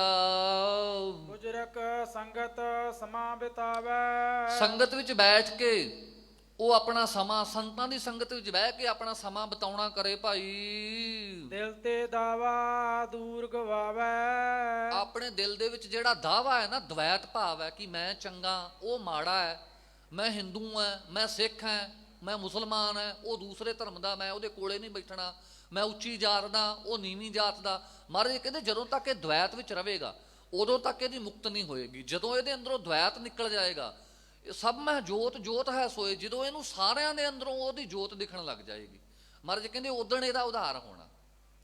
ਮੰਦਾ ਕਿਸ ਨੂੰ ਆਖੀਆ ਜਾਂ ਤਿਸ ਬਿਨ ਕੋਏ ਨਾ ਹੈ। ਮਹਾਰਾਜ ਕਹਿੰਦੇ ਚੰਗਾ ਕੌਣ ਹੈ ਤੇ ਮਾੜਾ ਕੌਣ ਹੈ? ਜਦੋਂ ਸਾਰਿਆਂ ਵਿੱਚ ਜੋਤ ਪਰਮੇਸ਼ਰ ਦੀ ਕੰਮ ਕਰਦੀ ਆ, ਫਿਰ ਤੂੰ ਚੰਗਾ ਮਾੜਾ ਕਿਹਨੂੰ ਕਹਿ ਲਏਗਾ? ਤੋ ਇਹ ਮਹਾਰਾਜ ਕਹਿੰਦੇ ਜਦੋਂ ਆਪਣੇ ਹਿਰਦੇ ਦੇ ਅੰਦਰ ਇਹ ਧਾਰਨ ਕਰੇਗਾ ਨਾ, ਆਪਣੇ ਅੰਦਰੋਂ ਦਵੈਤ ਭਾਵ ਦੂਰ ਕਰ ਲਏਗਾ, ਜਦੋਂ ਸਾਰਿਆਂ ਦੇ ਵਿੱਚੋਂ ਇਹਨੂੰ ਪਰਮੇਸ਼ਰ ਨਜ਼ਰੀ ਆਉਣ ਲੱਗ ਗਿਆ, ਮਹਾਰਾਜ ਕਹਿੰਦੇ ਉਦੋਂ ਇਹਦਾ ਉਧਾਰ ਹੋ ਸਕਦਾ ਹੈ। ਸਿਰਜੇ ਇਕ ਸਮ ਸਿਰਜਣਹਾਰੂ। ਕਹਿੰਦੇ ਉਹ ਸਿਰਜਣਹਾਰ ਪਰਮੇਸ਼ਰ ਨੇ ਸਾਰੇ ਇੱਕੋ ਜਿਹੇ ਬਣਾਏ ਨੇ। ਕੱਲ ਵੀ ਇਹ ਬਚਨ ਚੱਲਿਆ ਸੀ, ਮਾਟੀ ਏਕ ਅਨੇਕ ਭਾਤ ਕਰ ਸਾਜੀ ਸਾਜਣਹਾਰੇ, ਨਾ ਕਛ ਪੋਚ ਮਾਟੀ ਕੇ ਭਾਂਡੇ ਨਾ ਕਛ ਪੋਚ ਕੁਮਾਰੇ। ਇੱਕੋ ਮਿੱਟੀ ਤੋਂ ਸਾਰਿਆਂ ਦੇ ਬੁੱਤ ਘੜੇ ਪਰਮੇਸ਼ਰ ਨੇ, ਇੱਕੋ ਹੀ ਉਹਨਾਂ ਦੇ ਵਿੱਚ ਇੱਕੋ ਜਿਹੇ ਸਵਾਸ ਪਾਏ, ਇੱਕੋ ਜਿਹੀ ਉਹਨਾਂ ਵਿੱਚ ਜੋਤ ਪਾਈ। ਹਾਂ, ਸੰਸਕਾਰ ਵੱਖਰੇ ਹਨ, ਉਹ ਜਨਮ ਤੋਂ ਵੱਖਰੇ ਹੋ ਜਾਂਦੇ, ਕਰਮ ਤੋਂ ਵੱਖਰੇ ਹੋ ਜਾਂਦੇ ਨੇ।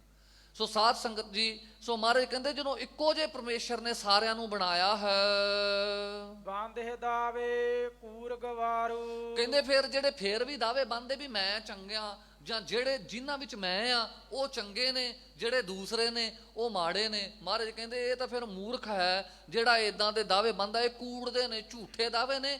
ਔਰ ਉਹ ਆਪਣੇ ਆਪ ਨੂੰ ਲੱਖ ਗਿਆਨੀ ਕਹੀ ਜਾਵੇ ਕਿ ਮੈਂ ਪੜ੍ਹਿਆ ਹੋਇਆ ਹਾਂ, ਮੈਂ ਪੰਡਤ ਹਾਂ, ਮੈਂ ਕਾਜੀ ਹਾਂ, ਮੈਂ ਗਿਆਨੀ ਹਾਂ।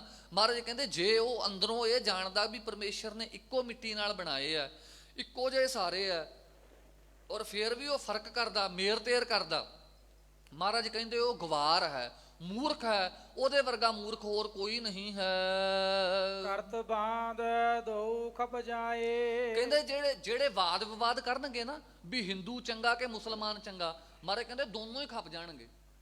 ਭਾਵੇਂ ਉਹ ਹਿੰਦੂ ਹੋਣ, ਭਾਵੇਂ ਉਹ ਮੁਸਲਮਾਨ ਹੋਣ, ਉਹ ਦੋਨੋਂ ਹੀ ਖਪ ਜਾਣਗੇ, ਦੋਨਾਂ ਵਿੱਚੋਂ ਕੋਈ ਨਹੀਂ ਰਹੇਗਾ। ਬਿਨ ਮਗ ਪਾਏ ਨਰਕ ਸੁਧਾਏ। ਕਹਿੰਦੇ ਕਿਉਂਕਿ ਉਹਨਾਂ ਨੂੰ ਪਰਮੇਸ਼ਰ ਦੇ ਨਾਮ ਦੇ ਰਸਤੇ ਦੀ ਪ੍ਰਾਪਤੀ ਨਹੀਂ ਹੋਈ, ਇਸ ਕਰਕੇ ਦੋਨੋਂ ਹੀ ਨਰਕਾਂ ਨੂੰ ਜਾਣਗੇ। ਭਰਮੇ ਭੂਲੇ ਆਵੇ ਜਾਈ। ਭਰਮਾਂ ਦੇ ਵਿੱਚ ਭੁੱਲੇ ਹੋਏ ਬਾਰ-ਬਾਰ ਜਨਮ ਲੈ ਕੇ ਮਰਦੇ ਰਹਿਣਗੇ। ਸਤਿਗੁਰ ਮਿਲੇ ਤਾਂ ਦੇ ਬਤਾਈ। ਜੇ ਉਹਨਾਂ ਨੂੰ ਕੋਈ ਪੂਰਾ ਗੁਰੂ ਮਿਲ ਜੇ, ਗੁਰੂ ਗ੍ਰੰਥ ਸਾਹਿਬ ਮਹਾਰਾਜ ਵਰਗਾ, ਜੇ ਕੋਈ ਉਹਨਾਂ ਨੂੰ ਪੂਰਾ ਸਤਿਗੁਰੂ ਮਿਲ ਜਾਵੇ, ਫਿਰ ਉਹਨਾਂ ਨੂੰ ਸਿੱਧੇ ਰਸਤੇ, ਉਹਨਾਂ ਦੇ ਅੰਦਰਲੇ ਭਰਮ ਕੱਟ ਦਊਗਾ ਵੀ ਤੂੰ ਇਹ ਕਿੱਧਰਲੇ ਚੱਕਰਾਂ 'ਚ ਪਿਆ। ਪਰਮੇਸ਼ਰ ਦੀ ਨਿਗਾਹ ਦੇ ਵਿੱਚ ਤਾਂ ਸਾਰੇ ਇੱਕੋ ਹੀ ਆ, ਏਕ ਪਿਤਾ ਏਕ ਸਕੇਹਾ ਮੁਬਾਰਕ ਤੂੰ ਮੇਰਾ ਗੁਰਹਾਈ। ਸਾਰੇ ਅਸੀਂ ਇੱਕੋ ਹੀ ਪਿਤਾ ਦੇ ਪੁੱਤਰ ਹਾਂ, ਇੱਕੋ ਪਰਮੇਸ਼ਰ ਸਾਡਾ ਪਿਤਾ, ਇੱਕੋ ਹੀ ਮਿੱਟੀ ਤੋਂ ਅਸੀਂ ਸਾਰੇ ਬਣੇ ਆ। ਸੋ ਜਦੋਂ ਇਹ ਪੂਰਾ ਕੋਈ ਗੁਰੂ ਮਿਲ ਕੇ ਉਹਨੂੰ ਉਪਦੇਸ਼ ਕਰੂਗਾ ਤਾਂ ਇਹਦੇ ਅੰਦਰਲਾ ਭਰਮ ਦੂਰ ਹੋਏਗਾ। ਦੋਹਰਾ ਸੁਣਤ ਉਬਾਰੇ ਖਾਨ ਕੋ ਪ੍ਰੇਮ ਭਇਓ ਮਨ ਆਏ। ਇਸ ਤਰ੍ਹਾਂ ਦੇ ਬਚਨ ਸੁਣ ਕੇ ਉਬਾਰੇ ਖਾਨ ਦੇ ਮਨ ਵਿੱਚ ਸਤਿਗੁਰ ਜੀ ਦੇ ਪ੍ਰਤੀ ਪ੍ਰੇਮ ਪੈਦਾ ਹੋ ਗਿਆ। ਕਹਿ ਤਪਾ ਜੀ ਚਰਨ ਨਿਜ ਮੋਕੋ ਦਰਸ ਦਿਖਾਏ। ਸਤਿਗੁਰ ਜੀ ਨੂੰ ਕਹਿੰਦਾ ਮਹਾਰਾਜ ਵੀ ਜਦੋਂ ਦਾ ਮੈਂ ਆਇਆ ਤੁਹਾਡੇ ਚਰਨ ਨਹੀਂ ਦੇਖੇ ਮੈਂ ਅਜੇ। ਪਹਿਲਾਂ ਤੇ ਆ ਕੇ ਦੂਰੋਂ ਹੀ ਸਲਾਮ ਅਲੈਕਮ ਕਰਕੇ ਬਹਿ ਗਿਆ ਨਾ, ਪਰਤਾਵਾ ਲੈਣ ਲਈ ਵੀ ਪਤਾ ਨਹੀਂ ਪੂਰਾ ਹੋਊਗਾ ਵੀ ਕਿ ਨਹੀਂ। ਔਰ ਇੱਕ ਇਹਨੂੰ ਅੰਦਰੋਂ ਆਇਆ ਸੀ ਵੀ ਮੈਂ ਮੁਸਲਮਾਨ ਹੈ, ਅਸੀਂ ਸ੍ਰੇਸ਼ਟ ਹੈ, ਇਹ ਪਤਾ ਨਹੀਂ ਕਿਹੜੇ ਧਰਮ ਦਾ ਹੋਣਾ। ਦੂਰੋਂ ਹੀ ਸਲਾਮ। ਹੁਣ ਮਹਾਰਾਜ ਨੂੰ ਕਹਿੰਦਾ ਮਹਾਰਾਜ ਤੁਹਾਡੇ ਚਰਨ ਦੇਖਣੇ ਚਾਹੁੰਦਾ, ਮੈਂ ਚਰਨਾਂ ਦਾ ਦਰਸ਼ਨ ਕਰਨਾ ਚਾਹੁੰਦਾ। ਚੌਪਈ ਜੈਸਾ ਸਰਵਣ ਸੁਣਿਓ ਮੈਂ ਤੁਮਕੋ। ਹੁਣ ਮਹਾਰਾਜ ਨੂੰ ਕਹਿੰਦਾ ਉਬਾਰੇ ਖਾਨ ਕਹਿੰਦਾ ਮਹਾਰਾਜ ਜਿੱਦਾਂ ਦਾ ਮੈਂ ਸੁਣਿਆ ਸੀ ਨਾ ਕੰਨਾਂ ਦੇ ਨਾਲ, ਜੈਸਾ ਸਤਿਗੁਰ ਸੁਣੀਂਦਾ ਤੈਸੋ ਹੀ ਮੈਂ ਡੀਠ। ਮਹਾਰਾਜ ਹੁਣ ਅੱਖਾਂ ਨਾਲ ਵੀ ਉਦਾਂ ਦਾ ਹੀ ਦੇਖ ਲਿਆ ਤੁਹਾਨੂੰ। ਤੈਸੇ ਦਰਸ ਭਇਓ ਬਿਨ ਗਮ ਕੋ। ਮਹਾਰਾਜ ਉਦਾਂ ਦਾ ਹੀ ਦੇਖਿਆ ਤੁਹਾਡਾ, ਬਿਨਾਂ ਗਮ ਤੋਂ, ਬਿਨਾਂ ਕਿਸੇ ਦੁੱਖ ਤੋਂ ਤੁਹਾਡਾ ਦਰਸ਼ਨ ਆਨੰਦ ਸਰੂਪ ਹੈ ਜੀ। ਮੋਰ ਮਨੋਰਥ ਪੂਰੋ ਸੁਆਮੀ। ਸੱਚੇ ਪਾਤਸ਼ਾਹ ਜਿਹੜੇ ਮੇਰੇ ਮਨ ਦਾ ਮਨੋਰਥ ਹੈ ਨਾ ਉਹ ਪੂਰਾ ਕਰਨਾ ਕਰੋ। ਮਨੋਰਥ ਕੀ ਹੈ ਜੀ? ਕਰੋ ਕਰਤਾਰਥ ਅੰਤਰ ਜਾਮੀ। ਸੱਚੇ ਪਾਤਸ਼ਾਹ ਮੈਨੂੰ ਕਰਤਾਰਥ ਕਰੋ, ਮੇਰੇ ਮਨ ਦਾ ਮਨੋਰਥ ਹੈ ਮੈਂ ਤੁਹਾਡੇ ਚਰਨਾਂ ਦੇ ਦਰਸ਼ਨ ਕਰਨੇ ਚਾਹੁੰਦਾ ਹਾਂ। ਆਸਣ ਕਰ ਅਸੀਨ ਸ੍ਰੀ ਨਾਨਕ। ਸਤਿਗੁਰ ਜੀ ਜਿਹੜੇ ਆਸਣ ਦੇ ਉੱਤੇ ਬੈਠੇ ਹੋਏ ਸਨ, ਸਭ ਸਰੀਰ ਪਰ ਬਸਤਰ ਸੋ ਨਾਤਕ। ਸਾਰੇ ਸਰੀਰ ਦੇ ਉੱਤੇ ਬਸਤਰ ਦੇ ਨਾਲ ਸਰੀਰ ਨੂੰ ਢੱਕ ਕੇ ਬੈਠੇ ਸੀ ਮਹਾਰਾਜ। ਇਹ ਸਾਡੀ ਮਰਜ਼ਾਦਾ ਸੀ ਪੁਰਾਤਨ, ਜਿਹਨੂੰ ਅਸੀਂ ਛੱਡਦੇ ਜਾਂਦੇ ਆ। ਸੋ ਗੁਰੂ ਭਲਾ ਕਰੇ।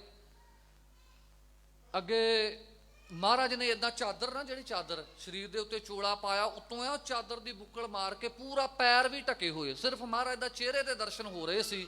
ਸੋ ਹੁਣ ਜਦੋਂ ਜਿਹੜੀ ਚਾਦਰ ਮਹਾਰਾਜ ਨੇ ਚਰਨਾਂ ਦੇ ਉੱਤੇ ਲਈ ਹੋਈ ਸੀ ਨਾ, ਸੁਣੀ ਬਿਨੈ ਕਰੁਣਾ ਨਿਤ ਜਬਹੀ। ਜਦੋਂ ਸਤਿਗੁਰ ਜੀ ਨੇ ਇਹਦੀ ਉਬਾਰੇ ਖਾਨ ਦੀ ਕਰੁਣਾ ਬੇਨਤੀ ਸੁਣੀ ਕਿ ਮਹਾਰਾਜ ਮੈਂ ਆਪ ਜੀ ਦੇ ਚਰਨਾਂ ਦੇ ਦਰਸ਼ਨ ਕਰਨਾ ਚਾਹੁੰਦਾ, ਨਿਜ ਪਗ ਬਹਿਰ ਨਿਕਾਸੇ ਤਬਹੀ। ਮਹਾਰਾਜ ਨੇ ਉਹ ਚਾਦਰ ਤੋਂ ਆਪਣੇ ਚਰਨ ਬਾਹਰ ਕੱਢ ਦਿੱਤੇ। ਜਿਨ ਕੋ ਤੁਮ ਜਨ ਧਿਆਨ ਧਰਤ ਹੈ। ਜਿਨ੍ਹਾਂ ਚਰਨਾਂ ਦਾ ਧਿਆਨ ਮੁਨੀ ਵੱਡੇ ਵੱਡੇ ਦੇਵਤੇ ਧਰਦੇ ਹਨ, ਉਹ ਸਤਿਗੁਰ ਜੀ ਦੇ ਚਰਨ ਸਤਿਗੁਰ ਜੀ ਨੇ ਚਾਦਰ ਤੋਂ ਬਾਹਰ ਕੱਢ ਦਿੱਤੇ। ਸੁਰ ਸੁਰ ਸੁਰਿੰਦਾ ਜਿਹ ਨਮੋ ਕਰਤ ਹੈ। ਜਿਨ੍ਹਾਂ ਨੂੰ ਸੁਰ ਕਹੀਏ ਦੇਵਤੇ, ਸੁਰਿੰਦ ਕਹੀਏ ਦੇਵਤਿਆਂ ਦੇ ਰਾਜੇ ਇੰਦਰ ਵਰਗੇ, ਜਿਨ੍ਹਾਂ ਚਰਨਾਂ ਦਾ ਧਿਆਨ ਧਰਦੇ ਹਨ। ਸਿੱਖ ਸੇਵਕ ਜਿਹ ਅਣਖ ਉਧਾਰੇ, ਜਿਨ੍ਹਾਂ ਚਰਨਾਂ ਨੇ ਬੜੇ ਹੀ ਸਿੱਖਾਂ ਸੇਵਕਾਂ ਦਾ ਉਧਾਰ ਕੀਤਾ। ਔਰ ਸਤਿਗੁਰ ਜੀ ਨੇ ਕਿੰਨਿਆਂ ਕੁ ਨੂੰ ਤਾਰਿਆ। ਕਵੀ ਰਾਜ ਜੀ ਲਿਖਦੇ ਹਨ, ਤਾਰੇ ਗਿਨੇ ਜਾਤ ਤੇਰੇ ਤਾਰੇ ਨਾ ਗਿਨਾਤ ਹੈ। ਸੱਚੇ ਪਾਤਸ਼ਾਹ, ਹੋ ਸਕਦਾ ਕੋਈ ਅਸਮਾਨ ਦੇ ਤਾਰਿਆਂ ਦੀ ਗਿਣਤੀ ਕਰ ਲਵੇ, ਪਰ ਜਿੰਨਿਆਂ ਨੂੰ ਤੂੰ ਸੰਸਾਰ ਵਿੱਚ ਤਾਰਿਆ, ਸਤਨਾਮ ਪੜ ਮੰਤਰ ਸੁਣਾਇਆ।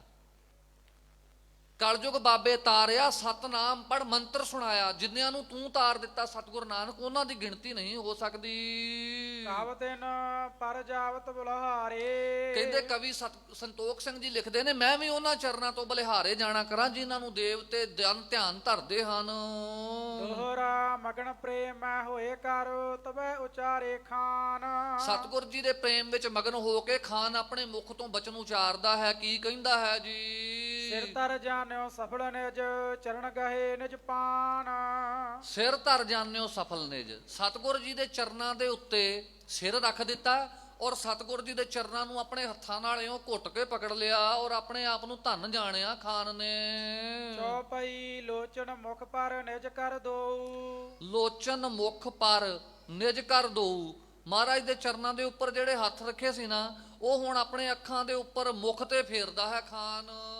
ਫੇਰਤ ਭਾਵ ਹਰਖਤ ਉਰਸੋ, ਆਪਣੇ ਹਿਰਦੇ ਦੇ ਵਿੱਚੋਂ ਬੜੀ ਖੁਸ਼ੀ ਮਹਿਸੂਸ ਕਰਦਾ ਹੈ। ਸਤਿਗੁਰ ਜੀ ਦੇ ਚਰਨਾਂ ਨੂੰ ਹੱਥ ਲਾ ਕੇ ਫਿਰ ਮੂੰਹ ਤੇ ਫੇਰ ਕੇ, ਅੱਖਾਂ ਤੇ ਫੇਰ ਕੇ ਬਾਰ ਬਾਰ ਜੁਗ ਚੂਮਣ ਕਰਹੀ, ਬਾਰ ਬਾਰ ਸਤਿਗੁਰ ਜੀ ਦੇ ਉਹਨਾਂ ਚਰਨਾਂ ਨੂੰ ਚੁੰਮਦਾ ਹੈ ਖਾਨ। ਮਾਨੋ ਮਹਾ ਮੋਹ ਕੋ ਕਰਹੀ, ਮਾਨੋ ਸਤਿਗੁਰ ਜੀ ਦੇ ਚਰਨ ਖਾਨ ਦੇ ਅੰਦਰਲੇ ਮੋਹ ਨੂੰ ਦਲਦੇ ਹੋਣ, ਖਤਮ ਕਰਦੇ ਹੋਣ।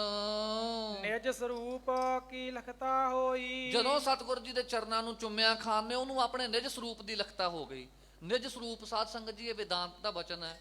ਹੁਣ ਸਮਾਂ ਨਹੀਂ ਆਪਣੇ ਕੋਲ, ਮਿੰਟ ਦੋ ਹੀ ਰਹਿ ਗਏ ਇਸ ਬਚਨ ਨੂੰ ਖੋਲੀਏ। ਉਹਨੂੰ ਆਪਣੇ ਸਰੂਪ ਦਾ ਗਿਆਨ ਹੋ ਗਿਆ। ਸਰੂਪ ਦਾ ਗਿਆਨ ਇਉਂ ਸਮਝੋ ਵੀ ਜਿਵੇਂ ਮੈਂ ਕੌਣ ਆ। ਇਹ ਸਵਾਲ ਕਦੇ ਇਕੱਲੇ ਬਹਿ ਕੇ ਕਰਿਓ ਆਪਣੇ ਆਪ ਨੂੰ। ਜਿੱਦਣ ਤੁਹਾਨੂੰ ਇਹਦਾ ਜਵਾਬ ਮਿਲ ਜਾਏ ਕਿ ਮੈਂ ਕੌਣ ਆ, ਵੈਸੇ ਸਤਿਗੁਰੂ ਜੀ ਨੇ ਦੱਸ ਦਿੱਤਾ, ਮਨ ਤੂੰ ਜੋਤ ਸਰੂਪ ਹੈ, ਆਪਣਾ ਮੂਲ ਪਛਾਣ, ਮਨ ਹਰ ਜੀ ਤੇਰੇ ਨਾਲ ਹੈ, ਗੁਰਮਤੀ ਰੰਗ ਮਾਣ। ਤੂੰ ਕੌਣ ਹੈ ਸਤਿਗੁਰੂ ਜੀ ਨੇ ਪੈਰ ਪੈਰ ਤੇ ਸਮਝਾਇਆ।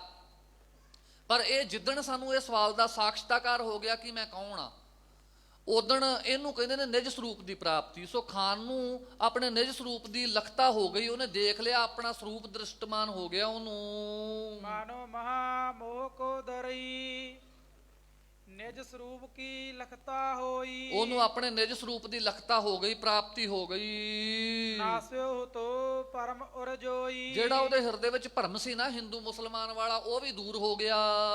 ਧਰ ਕੇ ਸਰਦਾ ਭਇਓ ਨਿਹਾਲਾ, ਸਤਿਗੁਰ ਜੀ ਦੇ ਚਰਨਾਂ ਦੇ ਉੱਤੇ ਸ਼ਰਧਾ ਰੱਖ ਕੇ ਬੜਾ ਨਿਹਾਲ ਹੋ ਗਿਆ ਖਾਨ।